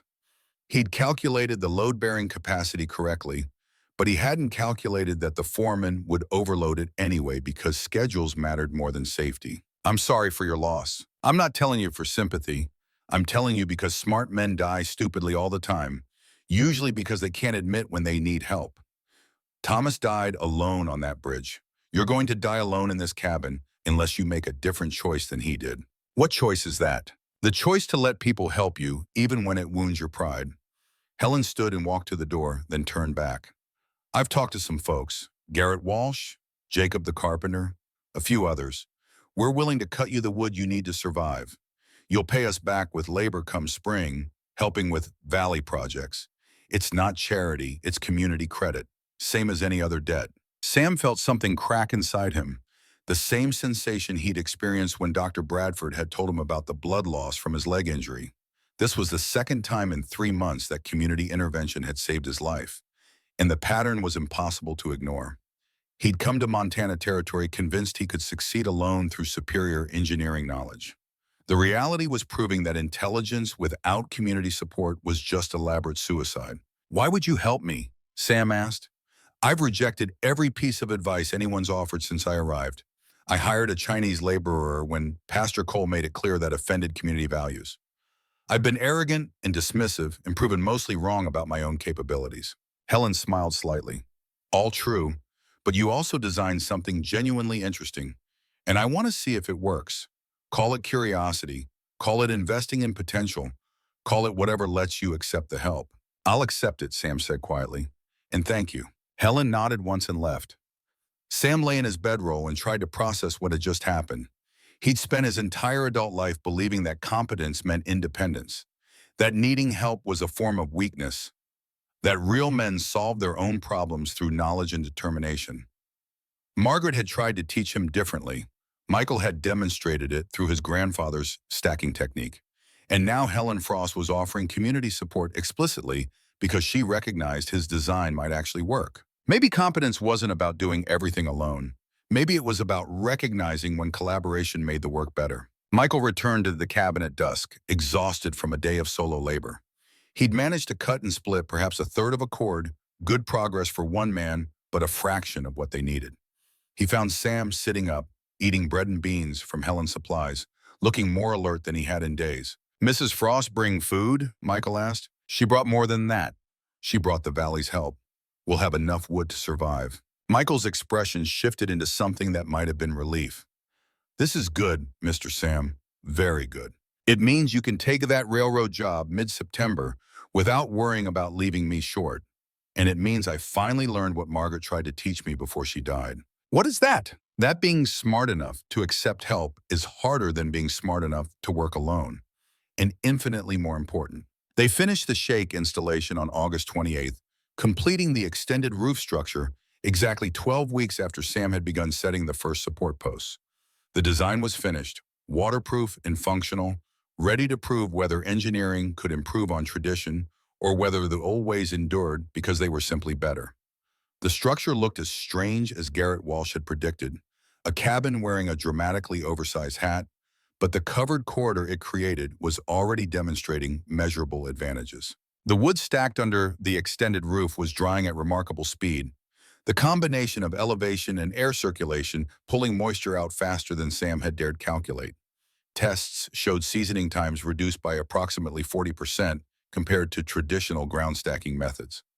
Michael's Chinese technique was proving even more effective under the roof than it would have been exposed to weather, creating a compound efficiency gain that partially offset the deficit in total volume. On September 1st, Michael left for his railroad job with Sam's thanks and a letter of recommendation praising his carpentry skill and engineering insight. The young man accepted both with quiet dignity and a warning. "You remember to accept help when offered, Mr. Sam. Dying alone because of pride is stupidest death." Sam stood in the empty doorway after Michael had gone and felt the silence of the homestead settle around him like a physical presence. The structure was complete. The design was proven functional. But the wood supply stood at 3.5 cords, with community assistance promised but not yet delivered, and winter was approaching with its usual indifference to human preparation. He walked to Margaret's grave marker that evening, the small wooden cross he'd carved and placed near the creek where wildflowers grew in summer. The flowers were starting to fade now, autumn coming early to the high country, and the evening air carried a bite that promised frost within weeks. "Maggie, I'm learning," he said to the wooden cross, slowly, stubbornly, painfully. "But I'm learning. You'd be proud. Or maybe you'd laugh at how long it took me to figure out something you knew all along. Either way, I'm still here, still trying, still hoping this design works. Because if it does, maybe something good comes from all this pride and failure. Maybe someone else benefits. Maybe that's enough." The wind moved through the pine trees above the grave, and in the sound Sam heard something that might have been answer or might have been just wind. But it felt like permission to continue. Like Margaret giving one last piece of advice from wherever she watched. He walked back to the cabin as stars emerged in the darkening sky. The extended roof structure stood around the dwelling like a promise, strange and functional, waiting to prove itself against Montana's brutal winter. Inside the covered corridor, wood stacked in Chinese cross-pattern lattice dried steadily toward the efficiency he'd calculated and the survival he desperately needed. 5 weeks remained until typical first snow. 4 cords of deficit waited to be filled. And Samuel Hutchins, 58 years old, former Army engineer, widower and recovering fool, was finally ready to accept that survival required more than intelligence. It required community. It required humility. It required being smart enough to recognize that strength sometimes looked like accepting help from people who offered it, not because you deserved it, but because they chose to give it. September waited. Winter beyond it, and the test of everything he'd built, believed, and learned. September arrived in Montana territory with the kind of weather that made settlers nervous. Warm afternoons that encouraged complacency, followed by nights cold enough to frost the water buckets and turn breath visible in pre-dawn darkness. The aspen leaves on the hillsides began their transformation from green to gold, marking the passage of time with the inevitability of a calendar written in nature. Samuel Hutchins watched the changing season with the growing awareness that his calculations had left no margin for error, and error was coming whether his mathematics accounted for it or not. He had 3.5 cords of firewood stacked under his completed extended roof structure. He needed 9 cords minimum to survive a full Montana winter. The deficit was 5.5 cords, and the community had promised help but not specified when that help would arrive or how much it would provide. Sam spent the first week of September cutting wood with the methodical desperation of someone racing a deadline that wouldn't negotiate, working from first light until his hands were too numb to grip the axe handle. His body had not recovered from August's collapse. The weight he'd lost remained gone, his frame carrying a gauntness that made him look closer to 70 than 58.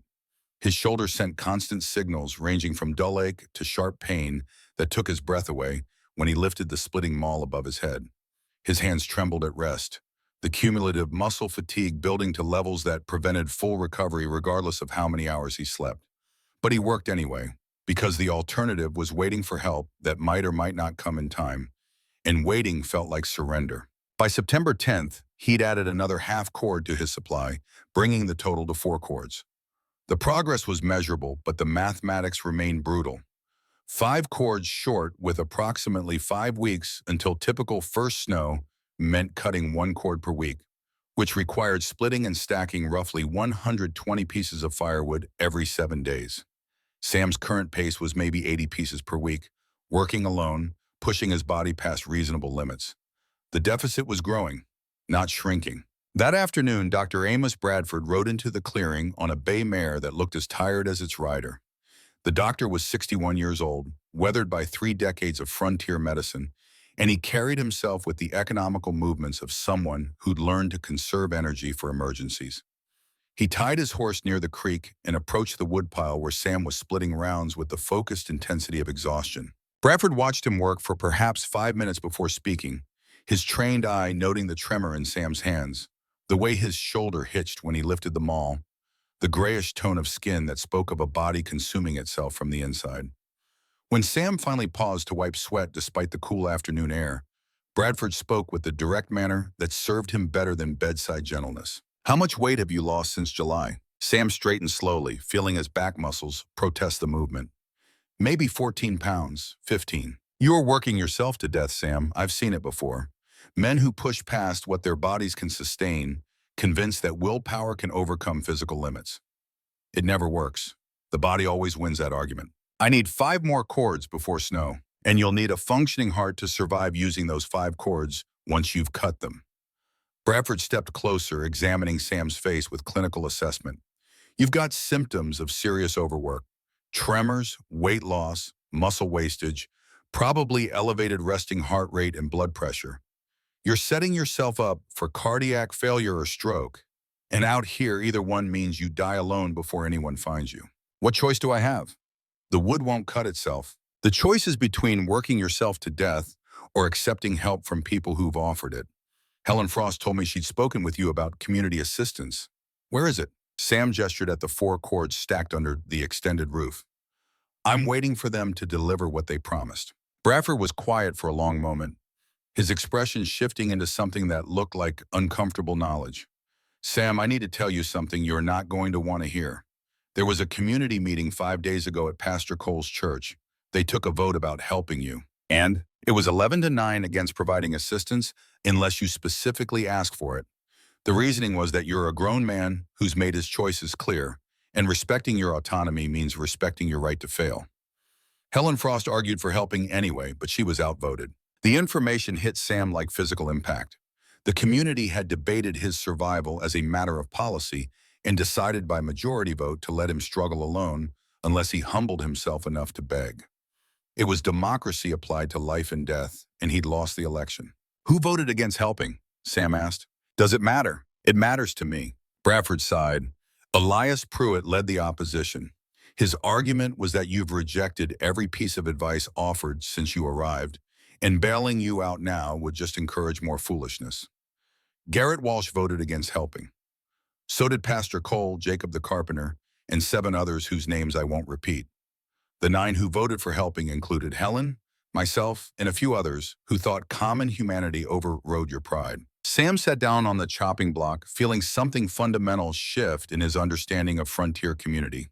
He'd assumed that neighbors help neighbors as a matter of course, that survival in harsh country created automatic bonds of mutual support. The reality was more complex and considerably colder.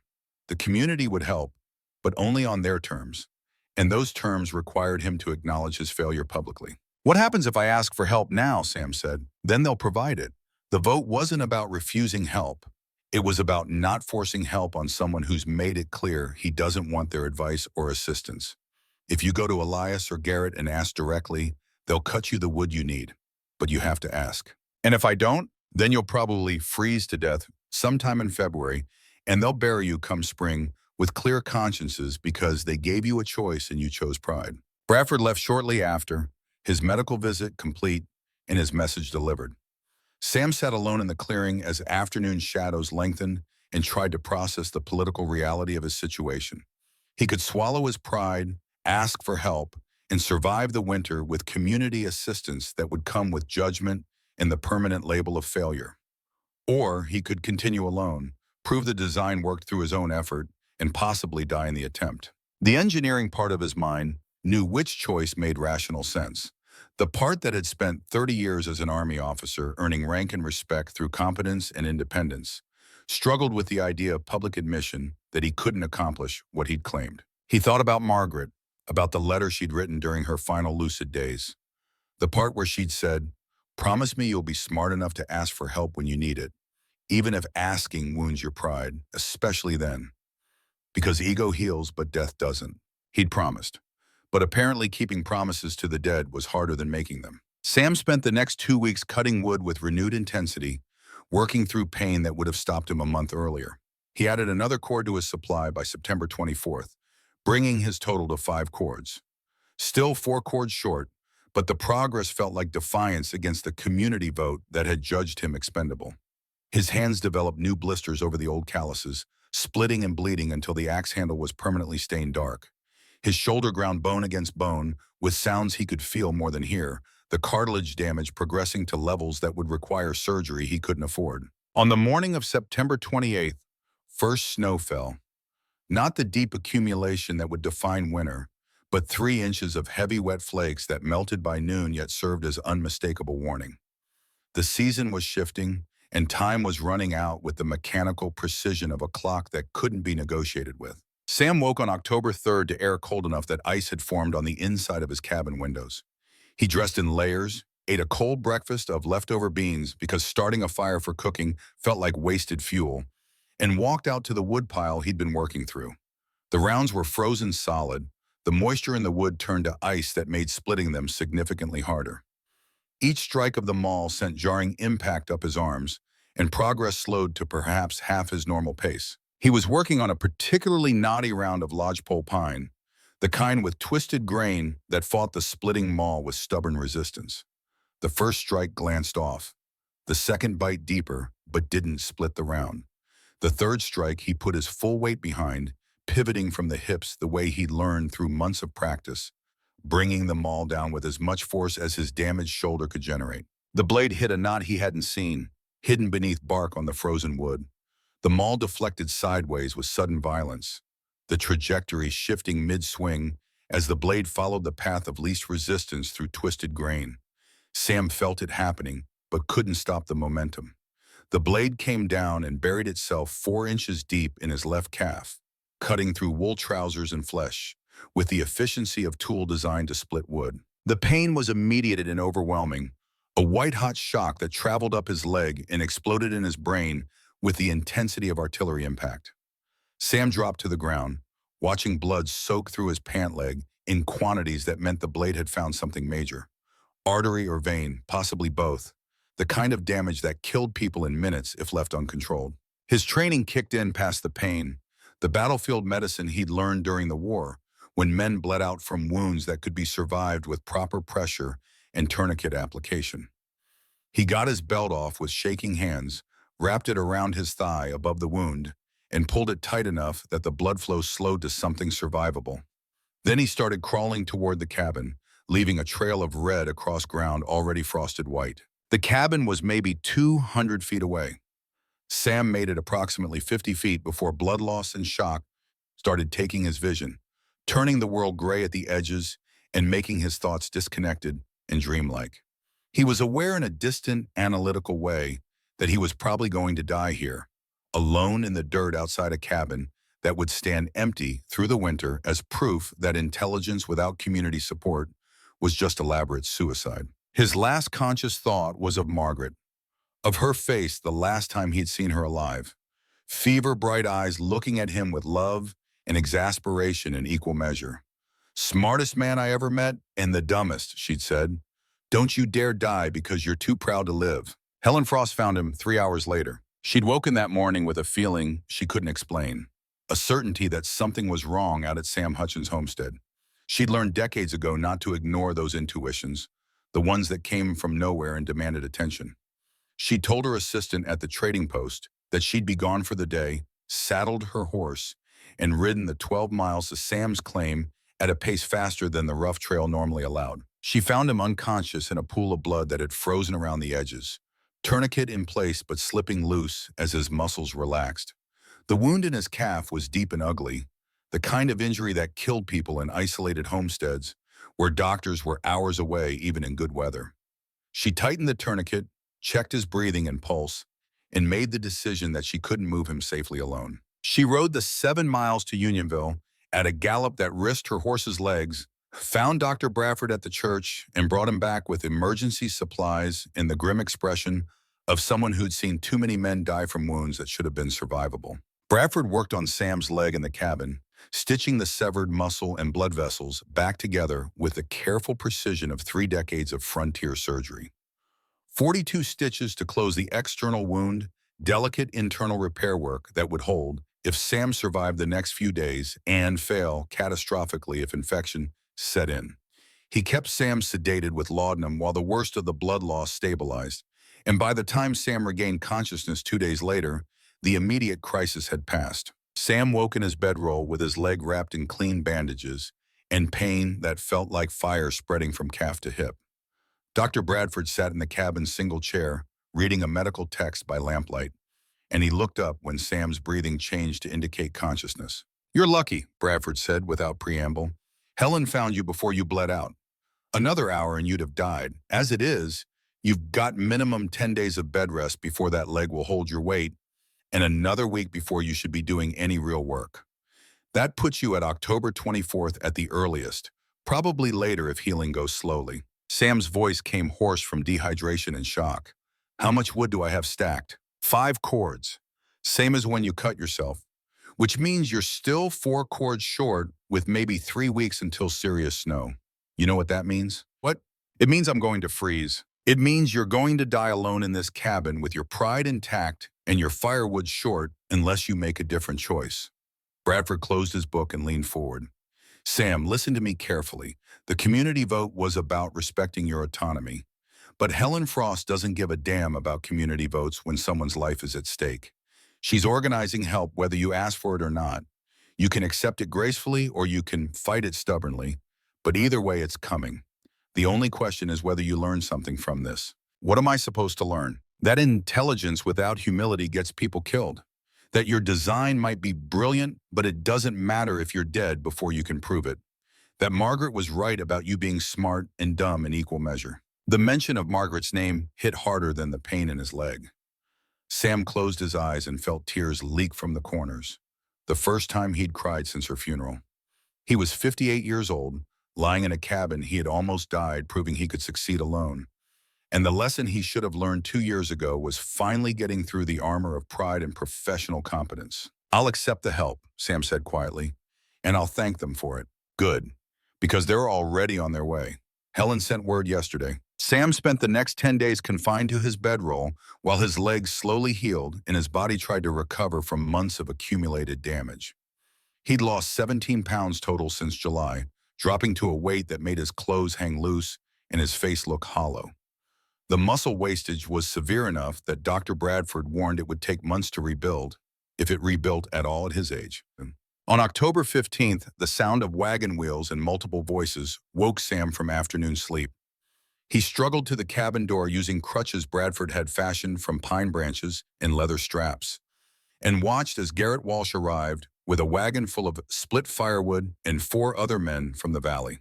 They worked in silence, unloading the wood and stacking it under Sam's extended roof structure, with care that honored the design even as they maintained reservations about whether it would work.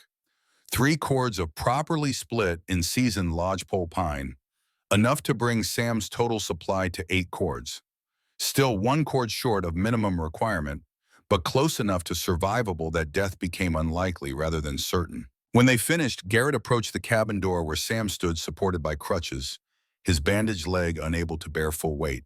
The trapper's expression carried the same careful reserve he'd shown since they first met, but something had shifted in his eyes. "You've got 8 cords now, Sam. That should get you through if your efficiency calculations are right. Come spring, you're going to help me build one of these structures on my place. Not because I think it'll work, but because I'm tired of fighting through waist-deep snow to reach my woodpile every winter." "Fair trade?" "Fair trade," Sam agreed, his voice thick with emotion he couldn't quite control. Garrett started to leave, then turned back. "That helper you had, Michael Chen, he did good work. I saw the beam joints when we were stacking wood. Clean cuts, proper angles, solid carpentry. He know anything about general construction? He knows carpentry, masonry basics, and he learns fast. Wait, because I've got projects that need skilled hands. And I don't care where a man comes from as long as he works honest. If you see him, tell him Garrett Walsh pays fair wages and judges men by their work, not their birth." It was as close to an apology as frontier pride would allow, an acknowledgement that Sam's choice to hire Michael had been right, and the community's judgment had been wrong. Sam nodded acceptance and watched them leave, 5 men riding back toward Unionville through October cold that promised worse to come. Helen Frost stayed behind, tying her horse near the creek and approaching the cabin with the direct manner that characterized everything she did. She studied Sam with the assessment of someone evaluating a business investment, taking in his gaunt frame, bandaged leg, and the evidence of months spent pushing past physical limits. "You almost died because you were too stubborn to ask for help," she said. "Are you going to learn from this, or do I need to save your life again, come January?" "I've learned," Sam said. "More than I wanted to, but I've learned." "Good, because I didn't ride 12 miles on intuition just to watch you throw your life away on pride." Helen glanced at the extended roof structure, at the wood stacked underneath and the cross-pattern lattice Michael had taught. "Your design works, Sam. Even Garrett can see it now. The wood under your roof is drying faster than traditional piles, and the accessibility advantage is obvious to anyone paying attention. You were right about the engineering. You were just wrong about trying to prove it alone. Margaret tried to tell me that. Smart woman, you should have listened." Helen left shortly after, and Sam sat on his porch watching October light fade across the valley. The extended roof structure stood around his cabin like a promise half-kept, strange-looking but functional, ready to prove whether engineering intelligence could improve on traditional wisdom.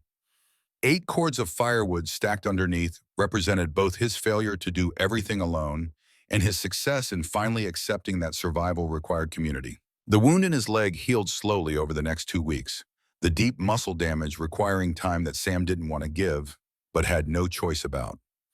He spent the enforced rest reading engineering texts and Margaret's old letters, finding perspective in both. She'd written in one letter, dated 6 months before her death, "I know you think independence is strength, Sam, but real strength is knowing when to lean on people who care about you. Don't confuse isolation with competence.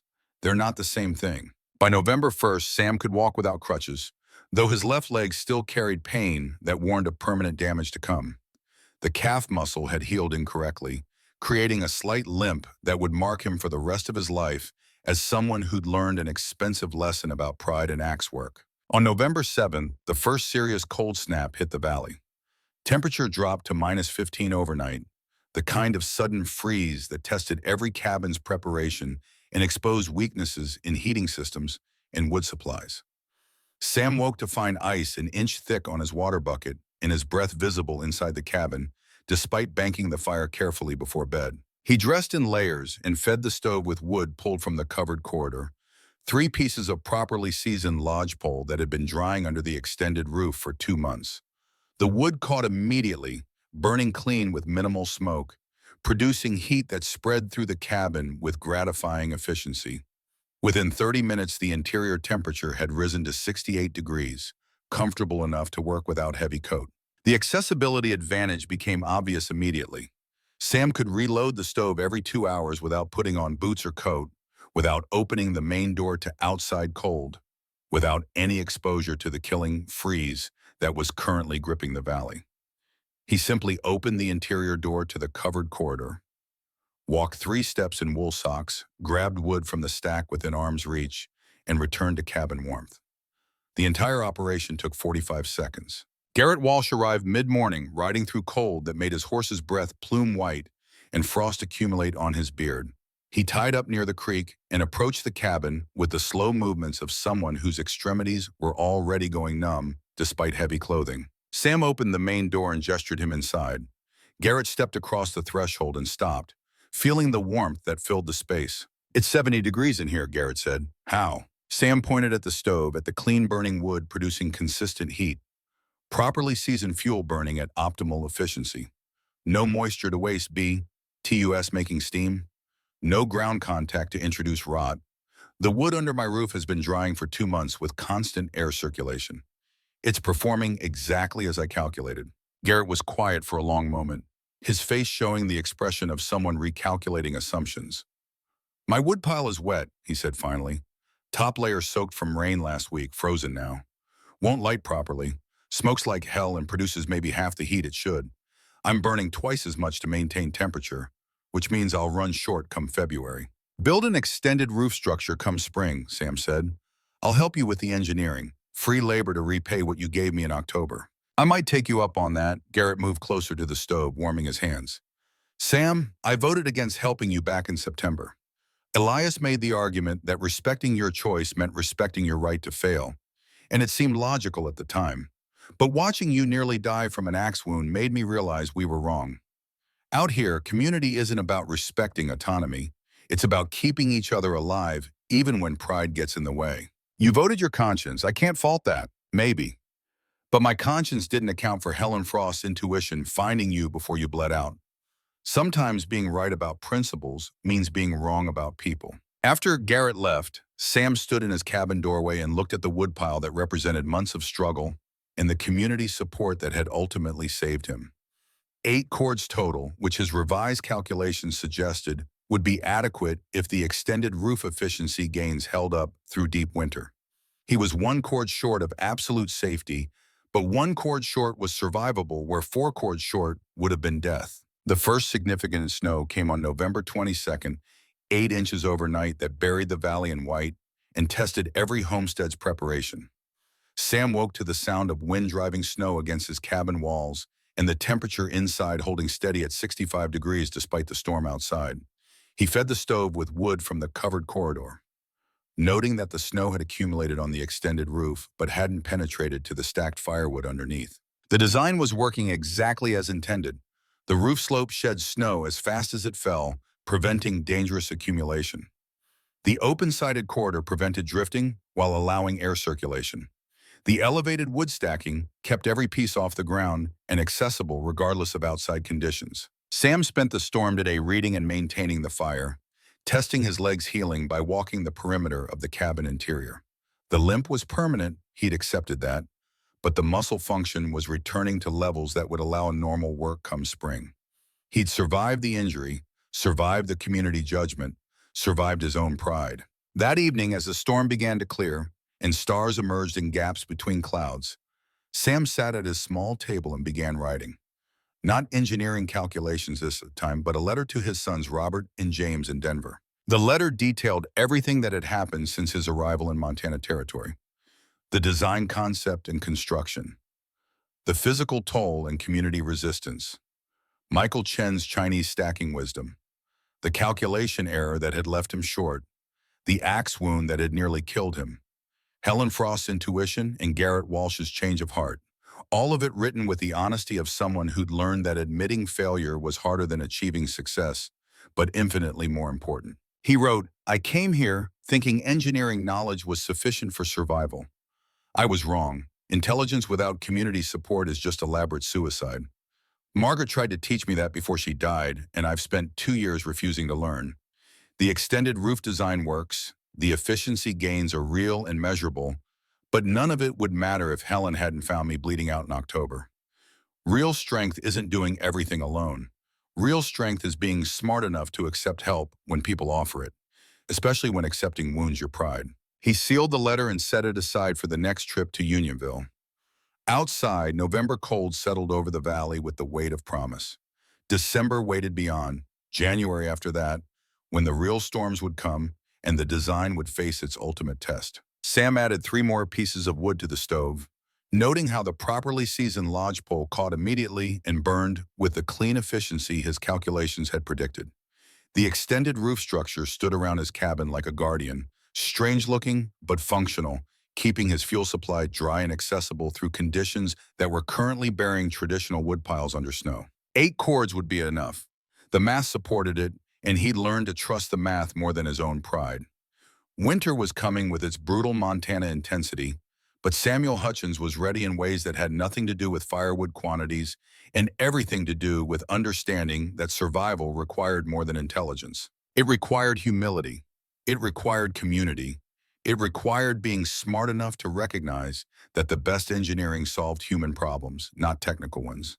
And the human problem he'd needed to solve was his own stubborn conviction that competence meant independence. The storm cleared overnight, leaving the valley transformed under 2 feet of fresh snow. Sam woke to brilliant sunshine reflecting off white landscape and cabin temperature, holding steady at 68 degrees. He fed the stove, made coffee, and stood in his doorway looking at the extended roof structure that had finally proven itself under real winter conditions. Garrett Walsh had been right back in June. It did look like a cabin wearing a hat, but it was a hat that kept the firewood dry and accessible and the cabin warm. And that function mattered more than appearance when survival was at stake. November passed into December, with the steady progression of a season that had judged him and found him barely adequate but ultimately survivable. The wood supply held, the design performed exactly as calculated, and Sam began to understand that sometimes proving you were right mattered less than proving you could learn. Margaret would have been proud, or maybe she would have laughed at how long it took him to figure out something she'd known all along. Either way, Sam was still here, still learning, still trying to be worthy of the community that had saved him despite his best efforts to refuse their help. The real test waited in January, the blizzard that would prove everything or destroy it. But for now, in early December, Montana cold, Samuel Hutchins was warm and alive, and finally beginning to understand what survival actually meant. December brought cold that settled into the Montana Valley like a permanent resident, dropping temperatures to levels that made the November freeze seem gentle by comparison. Samuel Hutchins woke on the first morning of the final month of 1873 to find frost coating the inside of his cabin windows in patterns that looked like ferns etched in ice. Outside, the thermometer he'd mounted near the door read 8 below zero, and the sun rising over the eastern hills did nothing to warm air that felt solid with cold. He fed the stove with 3 pieces of properly seasoned lodgepole pine pulled from the covered corridor, noting with professional satisfaction how the wood caught immediately and burned clean. The cabin temperature rose from 55 degrees to 68 within 20 minutes, the kind of efficient heating his calculations had predicted and real-world testing was now confirming. He made coffee and stood in his doorway, watching dawn light turn the snow-covered valley gold and pink, thinking about how close he'd come to not seeing this particular sunrise. The axe wound in his left calf had healed enough to walk without crutches, but the damage was permanent. The muscle had knitted incorrectly, creating a limp that marked every step with physical memory of pride's cost. Dr. Bradford had warned him the gait abnormality might worsen with age, that the compensating strain on his right leg and lower back would create cascading problems in years to come. Sam accepted it as the price of education, a permanent reminder that intelligence without humility got people maimed or killed. His wood supply stood at exactly 8 cords, 1 cord short of Elias Pruitt's original recommendation of 9 cords minimum, but adequate according to Sam's revised efficiency calculations. He'd been burning wood at a measured rate since early November, keeping careful records of consumption versus temperature maintenance, and the data supported his design's claimed advantages. The extended roof storage was providing approximately 35% better efficiency than traditional methods, exactly as his mathematics had predicted when properly accounting for lodgepole pine's BTU values. But mathematics didn't account for the human body's limits, and Sam's body was sending signals that something fundamental had shifted during the months of overwork and injury recovery. On December 12th, he woke with a sensation he'd never experienced before. Pressure in his chest, heavy and insistent, like someone sitting on his sternum. His left arm felt numb from elbow to fingertips, and breathing required conscious effort where it should have been automatic. The symptoms lasted perhaps 20 minutes before fading to background discomfort, but they left him shaken with the awareness that his heart was protesting months of abuse. He'd lost 19 pounds since July, dropping his weight to levels that would have seemed impossible on his already lean frame. The muscle wastage was severe enough that his shirts hung loose and his belt required holes punched beyond the original notches. His body had consumed itself during the desperate summer construction and autumn woodcutting, burning through reserves with no thought for long-term consequences. On December 18th, the chest pressure returned, stronger this time, accompanied by shortness of breath that made climbing the slight rise to his woodcutting area feel like ascending a mountain. Sam sat down on a stump and tried to breathe through the sensation, aware that he was experiencing what Dr. Bradford would probably diagnose as angina, the heart muscles warning that blood flow was compromised and damage was imminent. He made it back to the cabin and wrote a brief note describing his symptoms, placing it on the table where someone would find it if the next attack proved fatal. Then he lay down on his bedroll and tried to calculate the odds of surviving winter if his heart gave out completely. The mathematics were discouraging. Alone in an isolated cabin, 12 miles from medical help, a major cardiac event meant death within hours at most.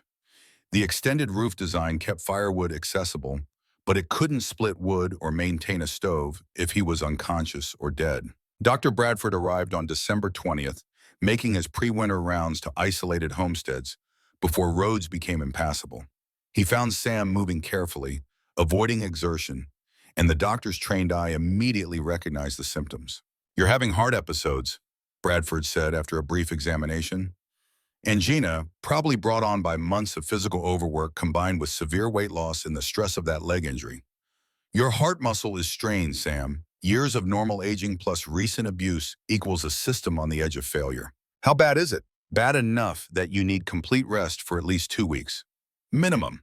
No wood cutting, no heavy lifting, no exertion beyond basic cabin maintenance. If you don't rest, you'll have a full heart attack, and out here that means you die alone before anyone finds you.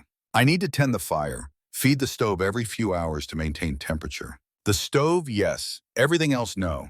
And if you have another episode that leaves you incapacitated, you need someone here who can keep the fire going.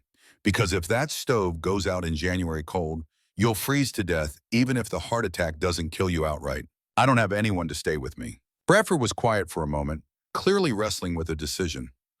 "I'll talk to Helen Frost. She's got experience nursing people through illness, and she's the only person in this valley stubborn enough to argue with you when you try to do too much." "I can't ask her to do that." "You're not asking. I'm prescribing it as medical necessity. 2 weeks minimum bed rest with someone here to maintain the cabin and monitor your condition." "That's not negotiable, Sam. Your alternative is dying alone, probably sometime in the next month." After Bradford left, Sam sat in his cabin and tried to process the reality that his body had finally reached limits that willpower couldn't override. He'd survived the war, survived Margaret's death, survived the axe wound and community judgment, and everything Montana Territory had thrown at him. But his own heart was proving to be the enemy he couldn't outwork or outthink. Helen Frost arrived on December 22nd with supplies in the no-nonsense expression of someone on a medical mission. She tied her horse near the creek, brought her saddlebags into the cabin, and began organizing with the efficiency of someone who'd done this before.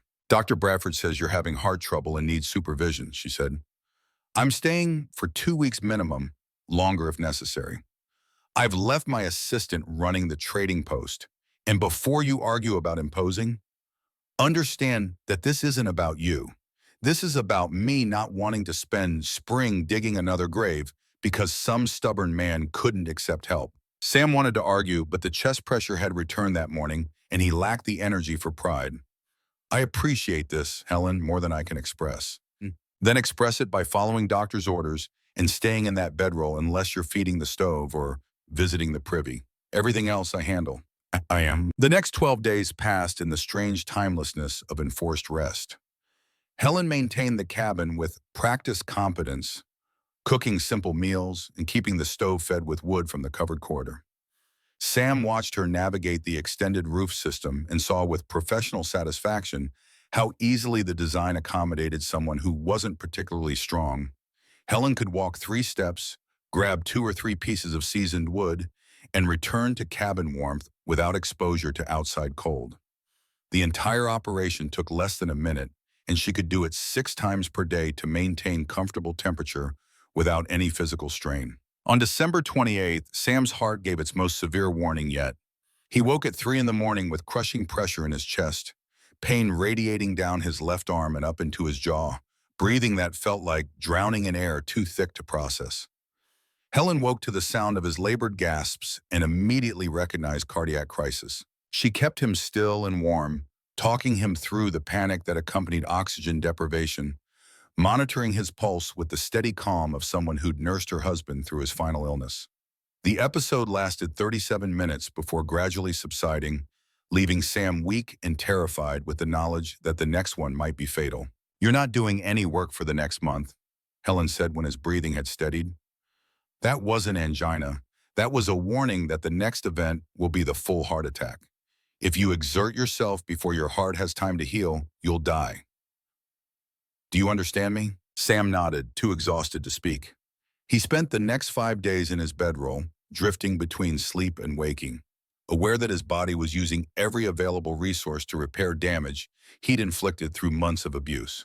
Helen maintained the cabin temperature at a steady 70 degrees, burning through wood at a rate that would have alarmed Sam if he'd had energy to calculate consumption rates. On January 3rd, 1874, the barometric pressure began to drop. Helen noticed at first the change in air quality that preceded major storms in mountain country. She'd lived in Montana Territory long enough to recognize the signs. Pressure drop that made ears pop, animals nervous and restless, clouds building from the northwest with the peculiar density that meant serious snowfall. She checked Sam's wood supply and did quick mental arithmetic. 8 cords stacked under the extended roof, perhaps 0.8 cords consumed since early November. Roughly 7.2 cords remaining, and if the coming storm was as severe as the atmospheric conditions suggested, they might need significant fuel to maintain temperature through the duration. Dr. Bradford arrived at dusk, riding fast, his horse lathered despite the cold. He tied up quickly and hurried into the cabin with the urgent manner of someone delivering critical information. "Major storm coming," he said. "Biggest I've felt in 20 years of frontier medicine. Temperature's going to drop to levels that kill exposed flesh in minutes, and the snow accumulation will be measured in feet, not inches. I'm getting back to Unionville before the roads close, but you need to be prepared for this to last several days." "How bad?" Helen asked. "Bad enough that people will die if they're not ready. Traditional woodpiles will be buried under drifts. Anyone who has to make multiple trips outside to fetch fuel will risk frostbite or worse. You two are in the best possible situation with Sam's design, but the rest of the valley is going to suffer." Bradford examined Sam briefly, checking his pulse and listening to his heart with the stethoscope he carried. "The heart's stabilizing, but you absolutely cannot exert yourself, Sam.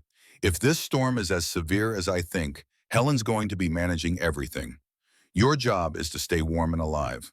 Understood?" "Understood," Sam said quietly. The storm hit at 8 o'clock that evening with a violence that exceeded even Dr. Bradford's dire predictions.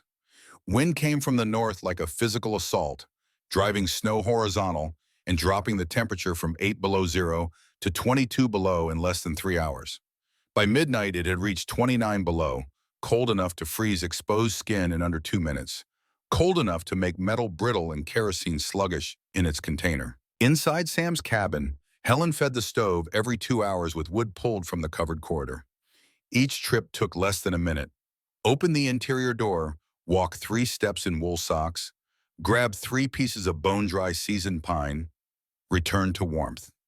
No coat required, no boots needed, no exposure to wind that was currently creating whiteout conditions across the valley. The extended roof kept the corridor completely clear of snow accumulation, while the open sides allowed wind to scream through without creating drifts that would block access. Sam lay in his bedroll and listened to the storm rage outside while cabin temperature held steady at 70 degrees. The design was working exactly as he'd calculated, keeping fuel accessible regardless of weather conditions, allowing someone of Helen's modest physical strength to maintain consistent heat without dangerous exposure. But across the valley, Families with traditional woodpile arrangements were fighting for survival. Garrett Walsh woke at midnight to find his cabin temperature had dropped to 45 degrees. His traditional woodpile, located 20 feet from his cabin door as Pastor Cole had recommended, was buried under 4 feet of wind-driven snow. He dressed in every layer he owned and forced his way outside into conditions that made visibility zero and breathing dangerous. The wind chill was approaching 50 below, cold enough to cause frostbite in seconds on exposed flesh. He made it to where his woodpile should have been and began digging through snow with hands that went numb almost immediately despite heavy gloves. The wood he finally reached was scattered by the wind and partially buried, requiring excavation before he could gather enough pieces to reload his stove. The entire operation took 8 minutes, and when he stumbled back to his cabin, his hands and face were showing white patches that indicated severe frostbite. Clayton family, 4 miles east in the valley, ran out of accessible wood at 2 in the morning. Their separate woodshed was buried completely, the door blocked by a drift that would have required hours to clear. The father tried 3 times to reach it before his wife pulled him back inside, recognizing that frostbite was setting in on his ears and nose. They began burning furniture, breaking apart chairs and a small table to feed a stove that couldn't maintain temperature with inadequate fuel. Their 2 children, ages 6 and 8, huddled under every blanket the family owned, while cabin temperature dropped toward freezing. Elias Pruitt, 63 years old and survivor of 23 Montana winters, attempted to reach his traditional woodpile at 4 in the morning when his cabin temperature had dropped to 38 degrees. He made it 15 feet from his door before the wind disoriented him and he lost visual contact with his cabin. He wandered in circles for perhaps 10 minutes, calling for help that couldn't be heard over the storm, before his son noticed he hadn't returned and went searching. They found Elias collapsed in the snow 20 feet from the cabin door, hypothermic and unconscious. His body temperature dropped to dangerous levels. His son dragged him inside and spent the next hours warming him gradually with blankets and warm water. Terrified that his father had survived 23 winters only to die from exposure 20 feet from shelter. Pastor Benjamin Cole's cabin fire nearly went out completely when his stove choked on wet wood that had been exposed to rain before the storm. The moisture content created smoke instead of heat, and he spent 40 minutes trying to restart the fire with hands that shook from cold and fear. His cabin temperature dropped to 36 degrees before he got clean flames established, and the near failure shook his conviction that traditional methods were inherently superior to innovation. The storm raged for 52 hours without pause, from 8 o'clock Friday evening through noon Sunday. Temperature never rose above -15, and the wind never dropped below 30 miles per hour. Snow accumulation reached 4 feet in open areas and 6 to 8 feet in drifts, burying traditional wood piles and creating conditions that made outdoor movement suicidal. Inside Sam's cabin, Helen maintained steady temperature with wood consumption that was higher than normal but never threatened their supply. She burned through approximately 0.6 cords over the 52-hour period. Heavy usage by any standard but sustainable because every piece was accessible and properly seasoned. Sam remained bedridden, his heart gradually stabilizing as consistent warmth and enforced rest allowed damaged muscle to begin recovery. On Sunday afternoon, the storm finally broke. Wind died to whisper and clouds cleared to reveal a valley transformed into white desert. Drifts reached the eaves of traditional cabins, and the landscape had been reshaped by wind into forms that bore no resemblance to the familiar geography of settled country. The casualties became apparent over the next 3 days as families dug out and word spread through the community. Elias Pruitt survived his exposure but suffered severe hypothermia that left him bedridden for weeks. His son reported that the old man's traditional woodpile had been scattered by wind and buried under snow that would take days to clear. Garrett Walsh lost 4 fingers to frostbite.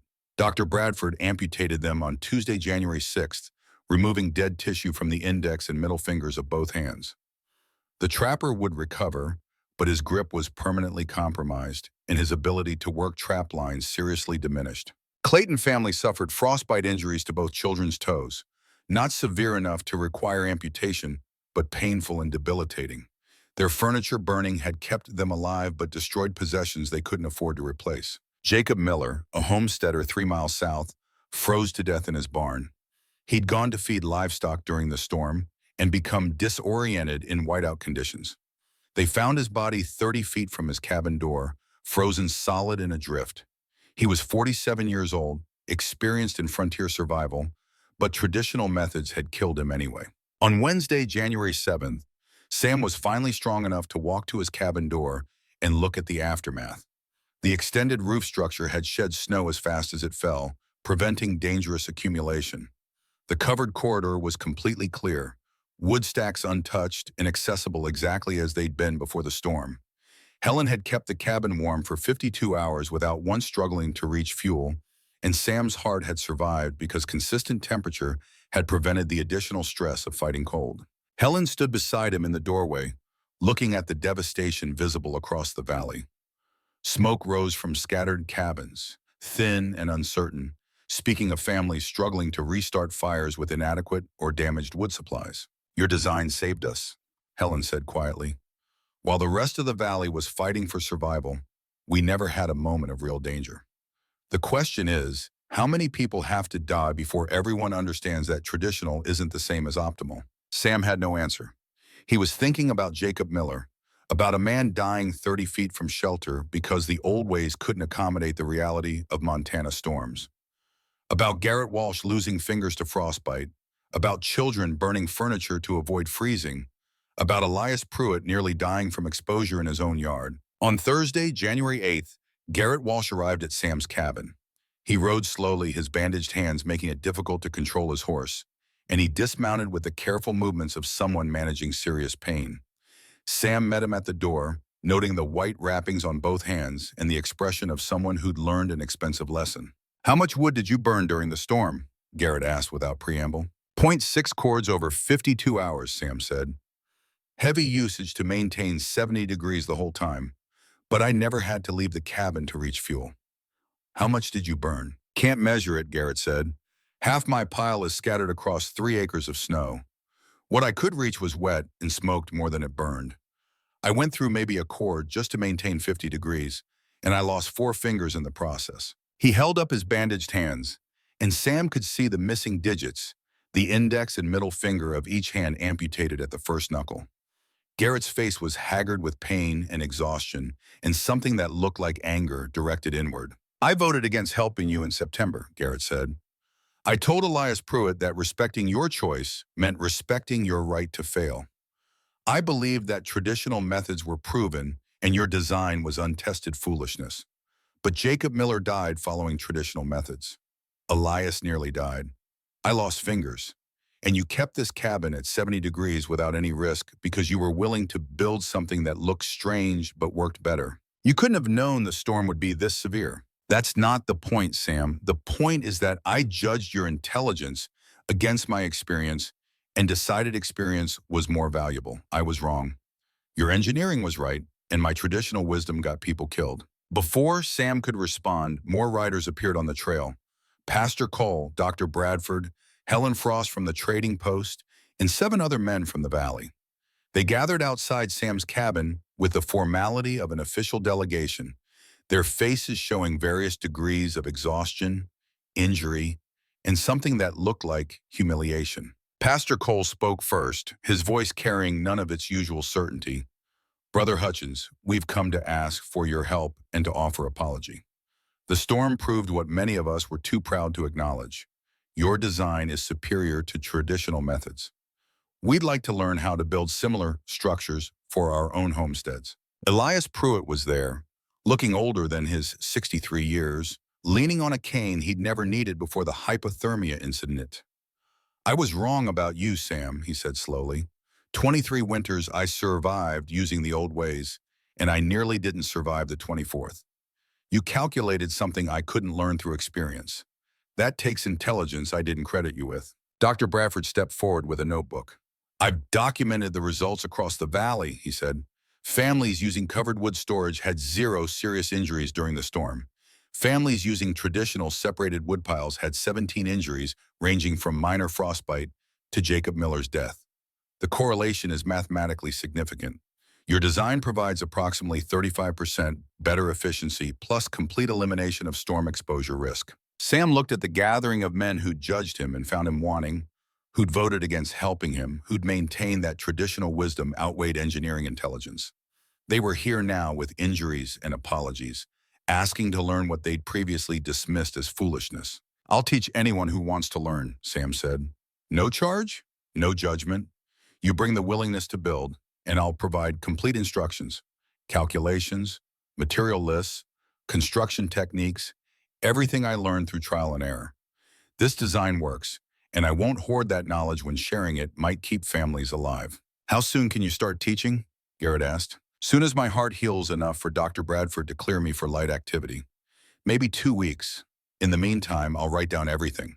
Engineering principles, BTU calculations, material specifications, step-by-step construction sequence. Anyone who wants to build come spring will have documentation." Pastor Cole's expression shifted into something that might have been shame.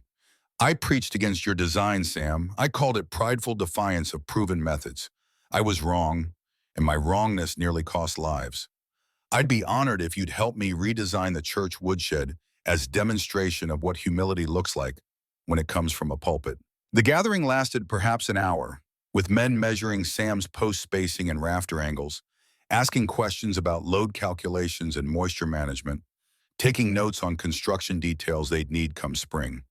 Sam answered each question with patient detail, aware that he was watching a fundamental shift in how this community approached survival. After they left, Helen stayed behind to help Sam back to his bedroll. The exertion of standing for an hour had exhausted him, and his chest carried the warning pressure that indicated his heart wasn't ready for normal activity yet. "You changed this valley today," Helen said. "Not with the design itself, but with your willingness to share it freely. Half these men voted to let you fail, and you just offered to teach them anyway. That's either remarkable grace or remarkable stupidity." "It's neither," Sam said. "It's just engineering. Good design serves humanity, not ego. If this system keeps one child warm through one storm, it's worth giving away." Over the next 2 weeks, Sam drafted a comprehensive engineering manual while Helen maintained the cabin and Dr. Bradford made regular visits to monitor cardiac recovery. The manual ran 47 pages, covering everything from initial site assessment through final shake installation, with detailed calculations for BTU requirements, material quantities, and load-bearing specifications. He titled it "Efficient Frontier Wood Storage, Engineering Principles for Harsh Climates," and hand-copied 12 versions for distribution to families who'd expressed interest. The work was tedious, requiring careful reproduction of diagrams and mathematical formulae, but it felt like legacy building in a way his military service had never quite achieved. On January 20th, a letter arrived from his son Robert in Denver. News of the storm had reached the territorial newspapers, including reports of casualties and Sam's design proving successful under extreme conditions. Robert's letter carried pride and concern in equal measure. "Father, I heard about the storm and about Jacob Miller's death. I'm grateful you survived, and I'm proud of what you've accomplished. But more than the engineering success, I'm proud that you finally learned what Mother tried to teach you, that accepting help is strength, not weakness. She would be proud of who you've become through all this struggle." The letter included an offer. Robert wanted Sam to come to Denver for the remainder of winter, to recover in comfort and safety, rather than risking another cardiac episode alone in an isolated cabin. It was a reasonable offer, motivated by filial concern, and 6 months earlier, Sam might have accepted it. But he stayed. He stayed because the design needed proving through a full winter, because families were watching to see if efficiency held up over months of use, because leaving felt like abandoning the community that had ultimately saved him, despite his best efforts to refuse their help. Helen noticed the letter and the decision it represented. "You're staying," she said. "I'm staying." "Why?" "Because the work isn't finished. The design proved itself during one storm, but winter lasts months. If I leave now, people will say it worked for 52 hours, but maybe fails over longer duration. I need to prove it works for the whole season.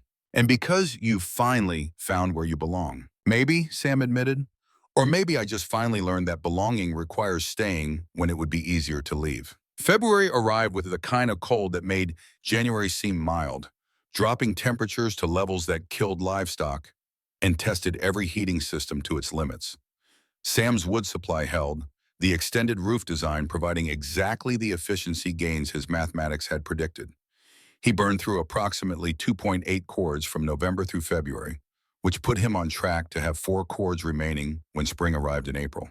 The margin was adequate, not generous but adequate, which was all survival required. Garrett Walsh began building his own extended roof structure in late February, working with one hand while the other healed from amputation. Sam provided guidance from his cabin door, unable to do heavy labor but able to verify angles and measurements. The community helped Garrett with the physical work, and by March his woodshed wore the same strange hat that had provoked mockery 8 months earlier. By spring of 1874, 7 families in the valley had built variations of Sam's design. Each adapted the core principles to their specific needs. Some extended the roof on only 2 sides to save materials. Others integrated the covered corridor with barn structures to create weatherproof paths between buildings. The adaptations proved the design's flexibility, and each modification taught Sam something about practical application he'd missed in pure engineering calculations. On April 3, 1874, the last snow of winter fell, 2 inches of wet, heavy flakes that melted by noon, marking the transition from survival season to growing season. Sam stood in his cabin doorway and watched the snow vanish under spring sunshine, aware that he'd proven something important through the preceding months. The extended roof design worked. The efficiency gains were real. The accessibility advantages had saved lives during the January storm. But more than the technical success, he'd learned that innovation without community was just intellectual exercise, while innovation shared and adapted through collective wisdom became something transformative. Helen Frost stood beside him, watching the same snow melt into streams that would feed the creek and eventually the valley's growing season. You changed how people think about survival, Sam. Not just through the design, but through being willing to share it freely and admit when you needed help. That's rare out here. I came to Montana thinking engineering was enough, Sam said. I learned it's necessary, but not sufficient. The design only mattered because people helped me finish it, and it only spread because I finally learned to accept that help. What will you do now? The valley's rebuilt. Your heart's healed as much as it's going to. You could go to Denver, live with Robert in comfort. I'll stay through summer, help anyone who wants to build variations. Document the improvements people are making. Maybe write an expanded manual that includes the community's adaptations. After that, we'll see. Helen smiled slightly.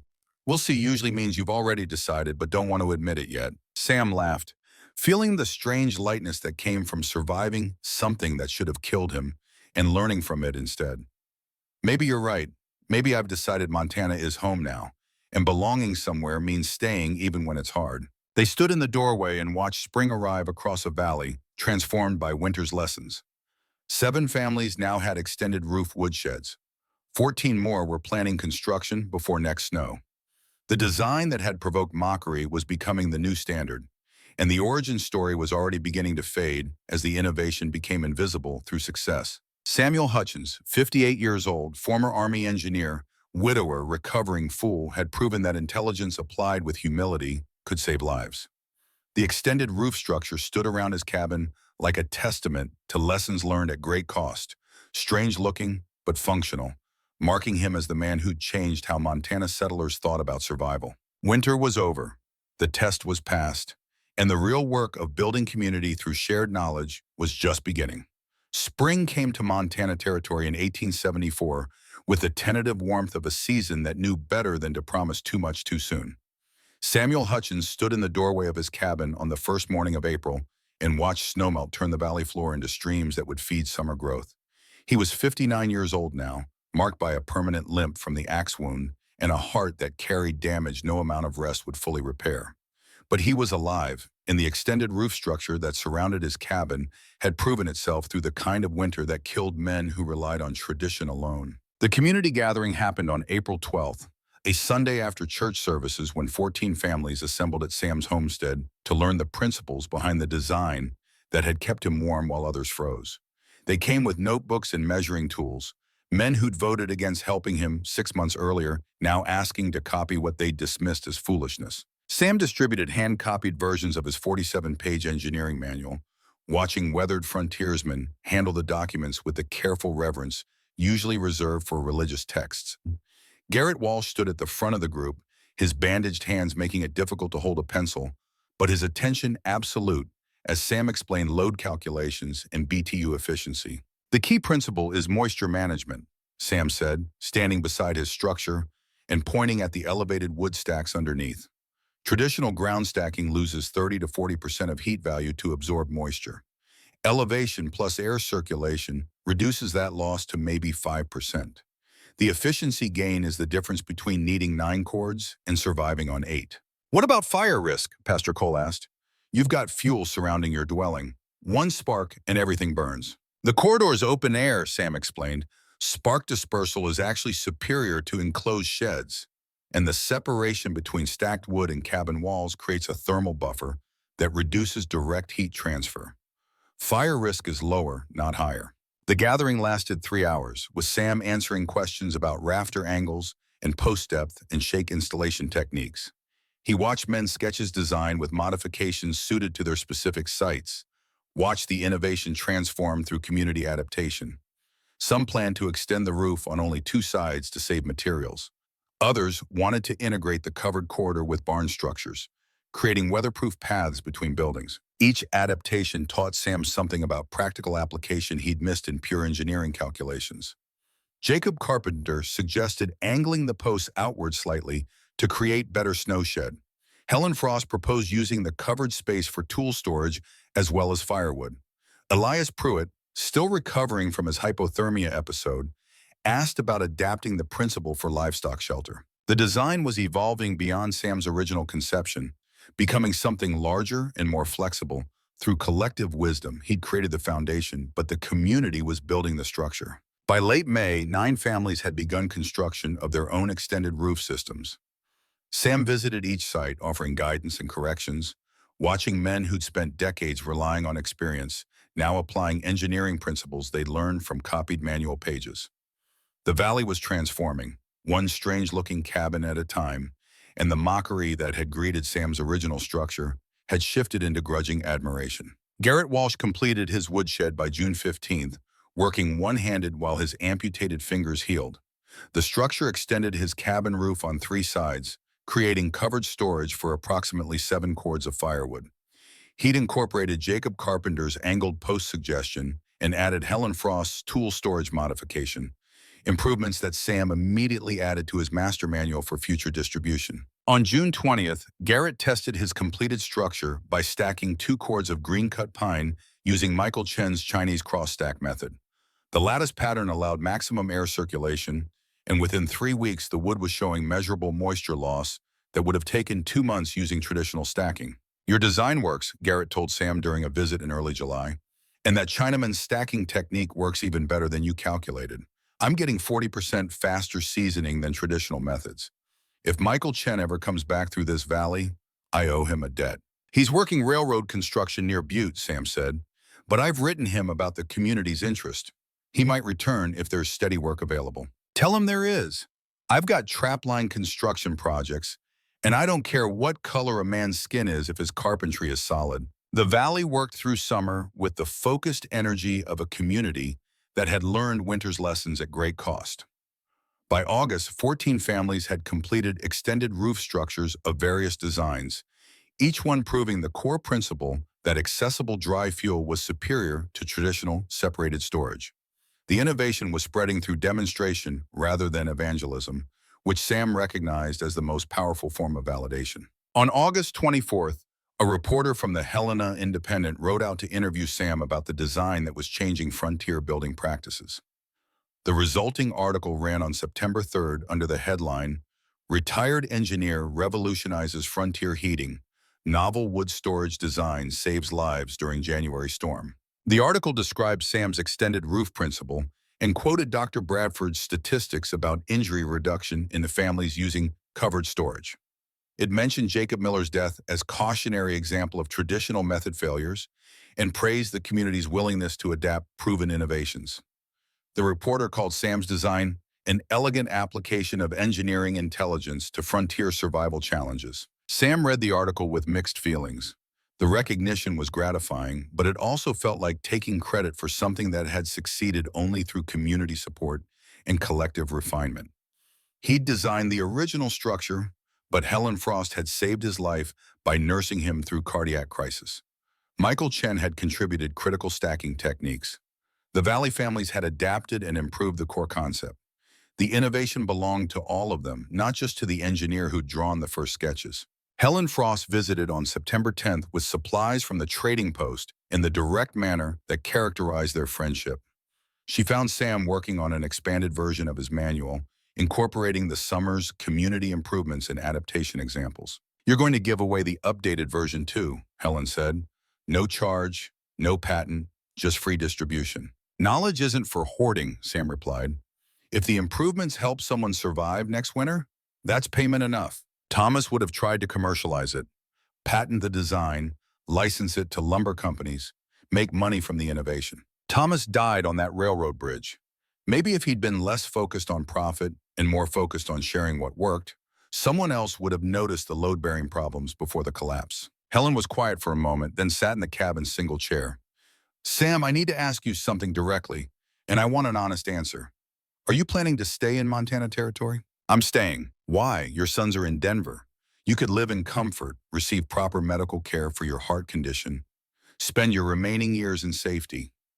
What keeps you here?" Sam looked out at the valley, at the scattered cabins now wearing extended roof structures that marked them as homes where people had learned to value function over appearance. "This is where the work is," he said. "This is where the innovation matters. Denver has doctors and comfort, but it doesn't have families who need to know that engineering can save lives when traditional wisdom fails them. And I've finally found a place where I belong. Not because I succeeded alone, but because I learned to succeed together. That's worth staying for." Helen smiled slightly. "I was hoping you'd say that because I have a proposal and it requires you staying." "What kind of proposal?" "The kind where a 60-year-old widow and a 59-year-old widower combine households for practical efficiency and companionship. Not romance, Sam, partnership. Two people who've both buried spouses and learned to survive alone, but would prefer not to." Sam looked at her, seeing the intelligence and resilience that had saved his life multiple times through the preceding year. Helen Frost had found him bleeding out from the axe wound. She'd nursed him through cardiac crisis. She'd maintained his cabin during the January storm when his heart was too damaged for physical work. She was proposing partnership based on mutual respect and shared competence, the kind of relationship that made sense on the frontier where survival mattered more than sentiment. "I'd be honored," Sam said, "on one condition." "What condition?" "You let me help redesign the trading post wood storage using extended roof principles. Fair partnership means I contribute to your survival as much as you've contributed to mine." They were married on October 15th, 1874, at Pastor Cole's church in a ceremony that drew most of the valley's population. Cole's sermon focused on humility and the wisdom of learning from mistakes, a barely veiled reference to his own initial opposition to Sam's design. The gathering afterward included families who'd spent the previous year building variations of the extended roof system, and the conversation centered on winter preparation and continued innovation. Elias Pruitt, now 64 and walking with a cane after his hypothermia experience, offered a toast that captured the valley's transformation. "To Sam Hutchins, who taught us that intelligence and experience aren't enemies. To Helen Frost, who taught us that stubbornness and wisdom sometimes look alike. And to the community that learned to value what works over what's always been done." Sam and Helen combined their homesteads, creating a larger operation that could support both households more efficiently. They spent the winter of 1874 to 1875 testing the combined property's heating systems and documenting wood consumption rates. The data confirmed Sam's efficiency calculations and provided additional evidence that extended roof storage reduced fuel requirements by measurable percentages. By spring of 1875, the design had spread beyond the immediate valley. Families in settlements near Bozeman and Missoula were building variations based on copied manual pages that circulated through trading posts and church gatherings. The innovation was propagating through the kind of organic distribution that required no formal promotion, simply people sharing what worked with others who needed solutions to common problems. Dr. Bradford published his statistical analysis in the Montana Territorial Medical Journal in June 1875, documenting the correlation between covered wood storage and reduced cold weather injuries. The study compared two winters of data, 1872 to 1873, before Sam's design existed, and 1873 to 1874 after implementation. The results showed 32% reduction in frostbite cases and 47% reduction in hypothermia incidents among families using extended roof systems. The medical validation gave the design credibility beyond anecdotal success, and by 1876, an estimated 60 structures across Montana Territory incorporated Sam's principles in various forms. The extended roof woodshed was becoming standard frontier architecture. The strange appearance normalized through repetition until newcomers assumed it had always been built that way. Sam watched the origin story begin to fade even as the innovation flourished. Families arriving in 1876 and 1877 saw extended roof structures as normal valley architecture and rarely asked who designed them or why. The knowledge was being absorbed into building tradition, becoming invisible through success. When Sam mentioned to newer settlers that he'd created the original design, they reacted with polite interest but no particular reverence. It was just how woodsheds were built in Montana Territory, as ordinary as log cabin construction or stone hearth placement. By 1880, Sam was 65 years old and his heart condition had progressed to levels that prevented heavy physical labor. His left leg's permanent limp had worsened with age, creating compensating strain on his right knee and lower back exactly as Dr. Bradford had predicted. But he remained active in the community, consulting on building projects and continuing to update his engineering manual with improvements and adaptations. The valley population had grown to 340 residents, and approximately 87% of structures incorporated some variation of covered wood storage. The design had evolved through community refinement into dozens of distinct versions, each suited to specific needs and circumstances. Some integrated with barns for livestock protection. Others extended on only one or two sides to conserve materials. A few incorporated the covered corridor into greenhouses for season extension. The innovation Sam had sketched in his engineering notebook 7 years earlier had become a building language that the community spoke fluently, adapting and refining with each new construction project. In 1885, Sam's son Robert visited from Denver with his own son, a 5-year-old boy named Samuel Jr. The child spent 2 weeks at the Montana homestead, learning woodworking basics and asking the kind of direct questions that children excel at. "Grandpa, why do all the cabins wear funny hats?" Sam laughed at the description, recognizing Garrett Walsh's original mockery transformed into innocent observation. "They're not hats," he explained. "They're extended roofs that keep firewood dry and accessible. I designed the first one back in 1873. Why? Because keeping wood dry makes it burn better, and keeping it close means you don't have to go outside in dangerous cold. Simple engineering solving a survival problem." Did it work? It worked well enough that lots of people copied it. Sometimes the best ideas are the ones that disappear into normal because everyone starts using them. Young Samuel didn't fully understand, but he listened with the intense focus of a child sensing that his grandfather's words carried weight beyond their immediate meaning. Sam gave him the original 1873 engineering notebook as a gift, the pages filled with calculations and sketches that documented the design's development. "Keep this," Sam told his grandson. "Someday you might want to understand how ideas become real through work and willingness to learn from mistakes."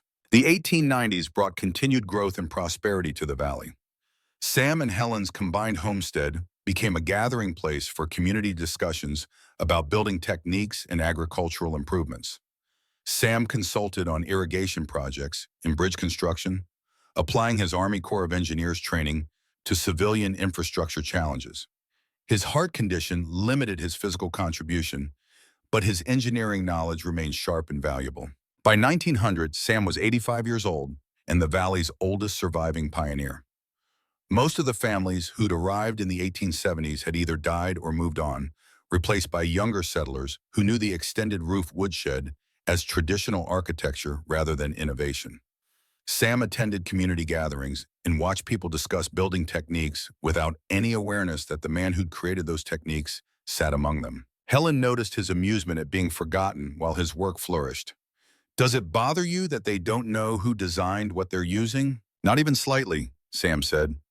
"The design works whether they know my name or not. That's what matters." Thomas would have been furious. He always wanted recognition for his railroad engineering. Margaret would have laughed. She always said the best legacy is the one that outlives your ego. In 1905, the Montana Historical Society began cataloging traditional frontier building techniques for preservation and documentation. A researcher visited the valley and photographed several extended roof woodsheds, noting them in his records as common Montana frontier architecture, origin unknown, estimated development circa 1870s. Sam read the published catalog entry with profound satisfaction. 32 years after creating the design, it had become so thoroughly absorbed into building tradition that its origin had been forgotten completely. The innovation was invisible through success, which meant it had achieved the ultimate validation. People used it not because Sam Hutchins had designed it, but because it simply worked better than alternatives. On November 3, 1908, Samuel Hutchins died peacefully in his sleep at the age of 93. His grandson Samuel Jr., now 28 and working as a civil engineer in Denver, traveled to Montana for the funeral. The service at Pastor Cole's church drew 40 families, most of whom knew Sam only as the valley's oldest resident rather than as the engineer who changed how they survived winters. The eulogy focused on Sam's community contributions in his longevity rather than his specific innovations. The extended roof woodshed design wasn't mentioned because everyone present assumed it had always existed. Sam would have appreciated the irony. His most important contribution had become so normal that it was invisible. Samuel Jr. inherited his grandfather's homestead and the collection of engineering notebooks documenting 50 years of frontier problem-solving. He read through them with growing amazement, discovering that the traditional Montana woodshed every family in the valley used had been created by the quiet old man who taught him woodworking as a child. Helen continued living on the combined homestead, maintaining both properties with the help of hired labor. She was 73 years old in 1908, still sharp and capable, and she became the valley's keeper of Sam's memory. When younger residents asked about building techniques, she would sometimes mention that her late husband had designed the extended roof system, but most people assumed she was confused or exaggerating. Traditional methods didn't have inventors. They evolved through collective wisdom. Helen died in 1912 at the age of 87, her passing marking the end of the valley's founding pioneer generation. She was buried beside Sam and Margaret near the creek, 3 graves together under pine trees that had provided timber for the original 1873 structure. Samuel Jr. attended her funeral and made a decision that would preserve his grandfather's legacy even as the living memory faded. He donated Sam's complete collection of engineering notebooks to the Montana Historical Society in 1913, along with a detailed letter explaining the extended roof woodshed's origins and development. The Society accepted the materials with thanks and filed them in their archives under Miscellaneous Frontier Engineering, 1870s, donor S. Hutchins Jr. When Samuel Jr. wrote back asking why they hadn't updated their published catalog to credit his grandfather, the Society's response was polite but dismissive. They explained that the collective wisdom narrative better represented frontier innovation than individual inventor stories, and that without corroborating documentation from other sources, they couldn't attribute the design to a single person. Samuel Jr. recognized the irony his grandfather would have appreciated. The design worked so well and spread so thoroughly that its origin story had become literally unbelievable. The 1920s brought modern conveniences to Montana, now a full state since 1889. Electricity reached the valley by 1923, though many families maintained wood heating as reliable backup. The extended roof woodsheds remained functional architecture, their design refined through 5 decades of community adaptation, but their origin increasingly obscure. The years passed, the valley changed, modern heating systems replaced wood stoves in most homes, though many families maintained the old extended roof woodsheds for storage or aesthetic purposes. The structures became historical curiosities, photographed by tourists as examples of authentic frontier architecture without any awareness of their origin. The Great Depression of the 1930s made wood heating relevant again, even in homes with electricity. The extended roof woodsheds proved their value during economic crisis, allowing families to heat homes efficiently with fuel they cut themselves. The design's practicality transcended changing technology, remaining useful regardless of whether families chose wood heat by necessity or preference. Samuel Jr. maintained his grandfather's Montana homestead through the decades, visiting each summer and preserving the original 1873 structure as family heritage. He married, had children, and told them stories about great-grandfather, Sam the engineer, who changed how Montana settlers survived winters. His children listened politely, but with the skepticism of people who'd grown up with modern heating and couldn't quite imagine the desperation that had driven innovation. In 1958, 85 years after Sam had built the first extended roof woodshed, Samuel Jr. died at age 78. His son Thomas inherited the Montana property and the engineering notebooks his grandfather had created. Thomas was more interested in modern architecture than frontier history, and he considered selling the remote property until his own daughter showed unexpected interest in the family legacy. Emily Hutchins was born in 1986, great-great-granddaughter of the engineer whose name had been forgotten by everyone except his descendants. She grew up hearing family stories about Sam's stubbornness and innovation. And as a child, she'd asked the same question young Samuel had asked in 1885. Why did great-great-grandpa's cabin wear a funny hat? Emily studied architecture at the University of Colorado, specializing in sustainable building design. In 2010, while researching her master's thesis on passive climate adaptation in frontier structures, she remembered the family stories and decided to investigate whether great-great-grandfather Sam's notebooks had any technical merit beyond sentimental value. She visited the Montana Historical Society archives in 2011 and requested the materials filed under Miscellaneous Frontier Engineering, 1870s. What she found astonished her: detailed calculations of thermal efficiency, moisture management principles, and BTU optimization that aligned perfectly with modern sustainable architecture theory. Sam's 1873 engineering was sound by 21st century standards, and his extended roof design incorporated passive climate control principles that contemporary green architects presented as cutting-edge innovation. Emily spent the next year verifying Sam's calculations using modern computational modeling and thermal imaging. The extended roof system provided 38% heating efficiency improvement over traditional separated storage, almost exactly matching Sam's original estimate of 40%.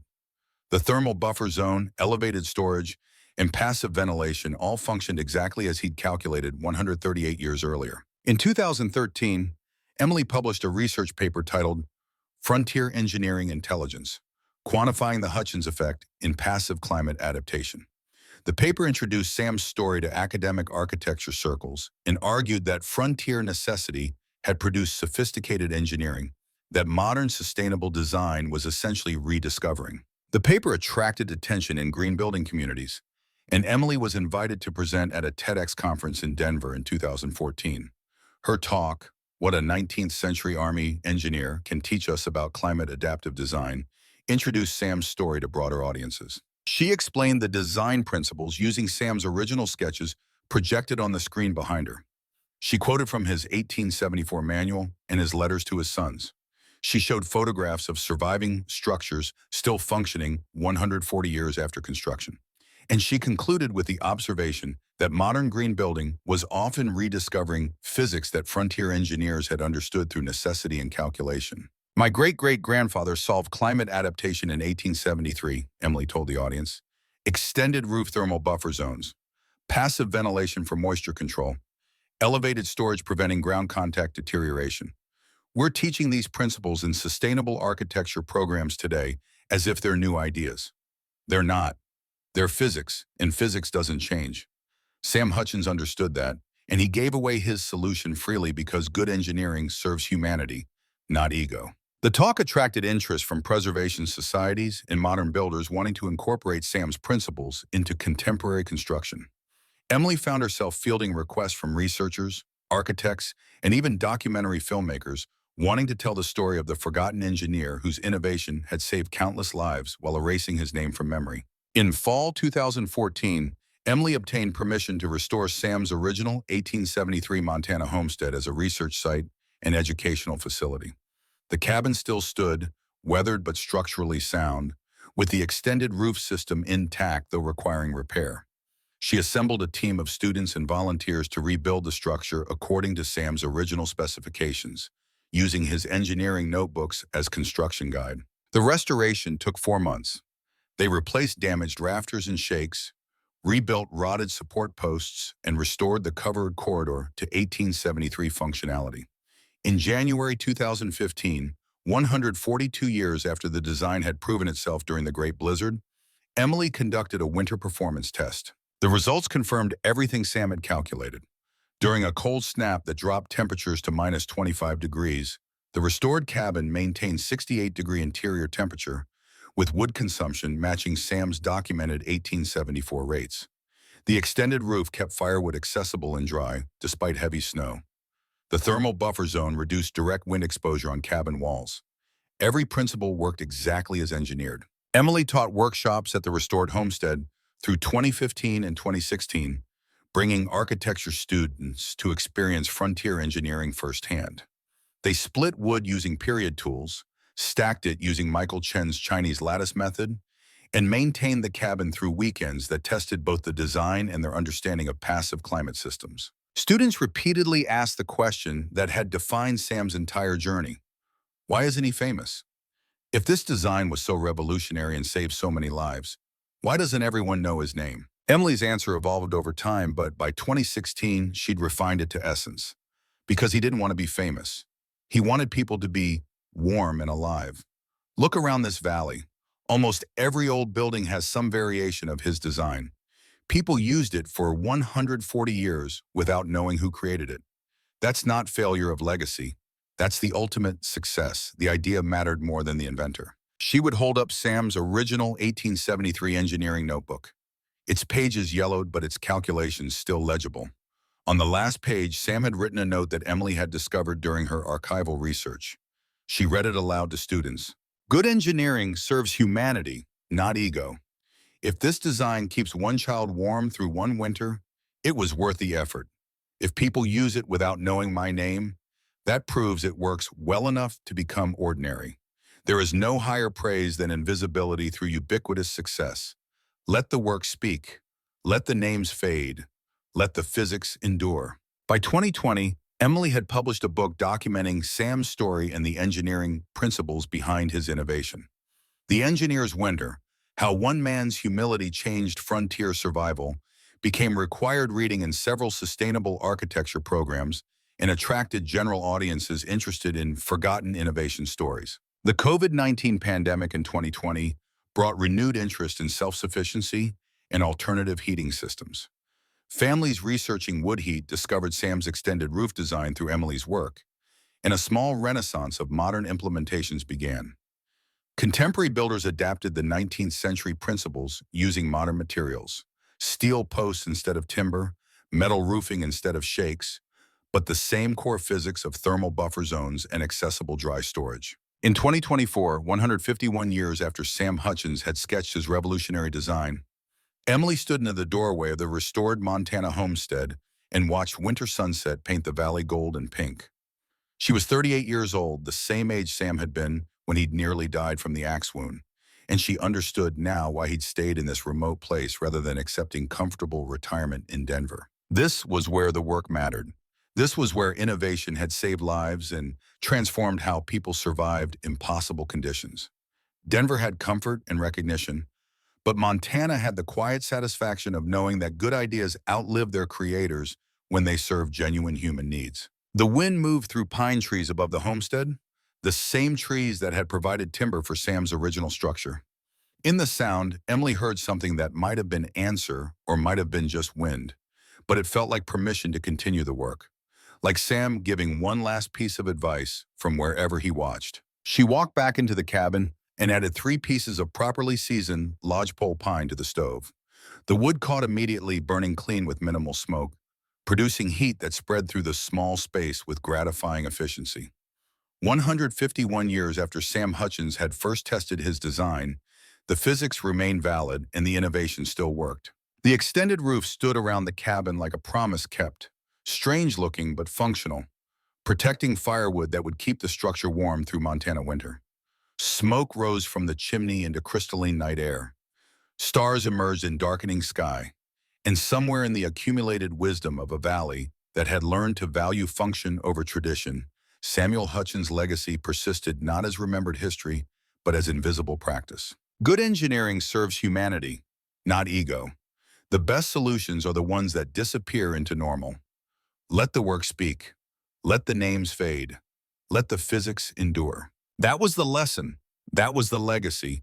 That was the gift Sam Hutchins had given to every family that stayed warm through brutal Montana winters without knowing who to thank. The fire burned steady, the cabin held its heat, and 151 years after a stubborn Army engineer had built something that looked foolish, but worked brilliantly, the design still kept people alive because physics doesn't care about recognition. It just works, quietly, persistently, invisibly. The way Sam Hutchins had always hoped it would.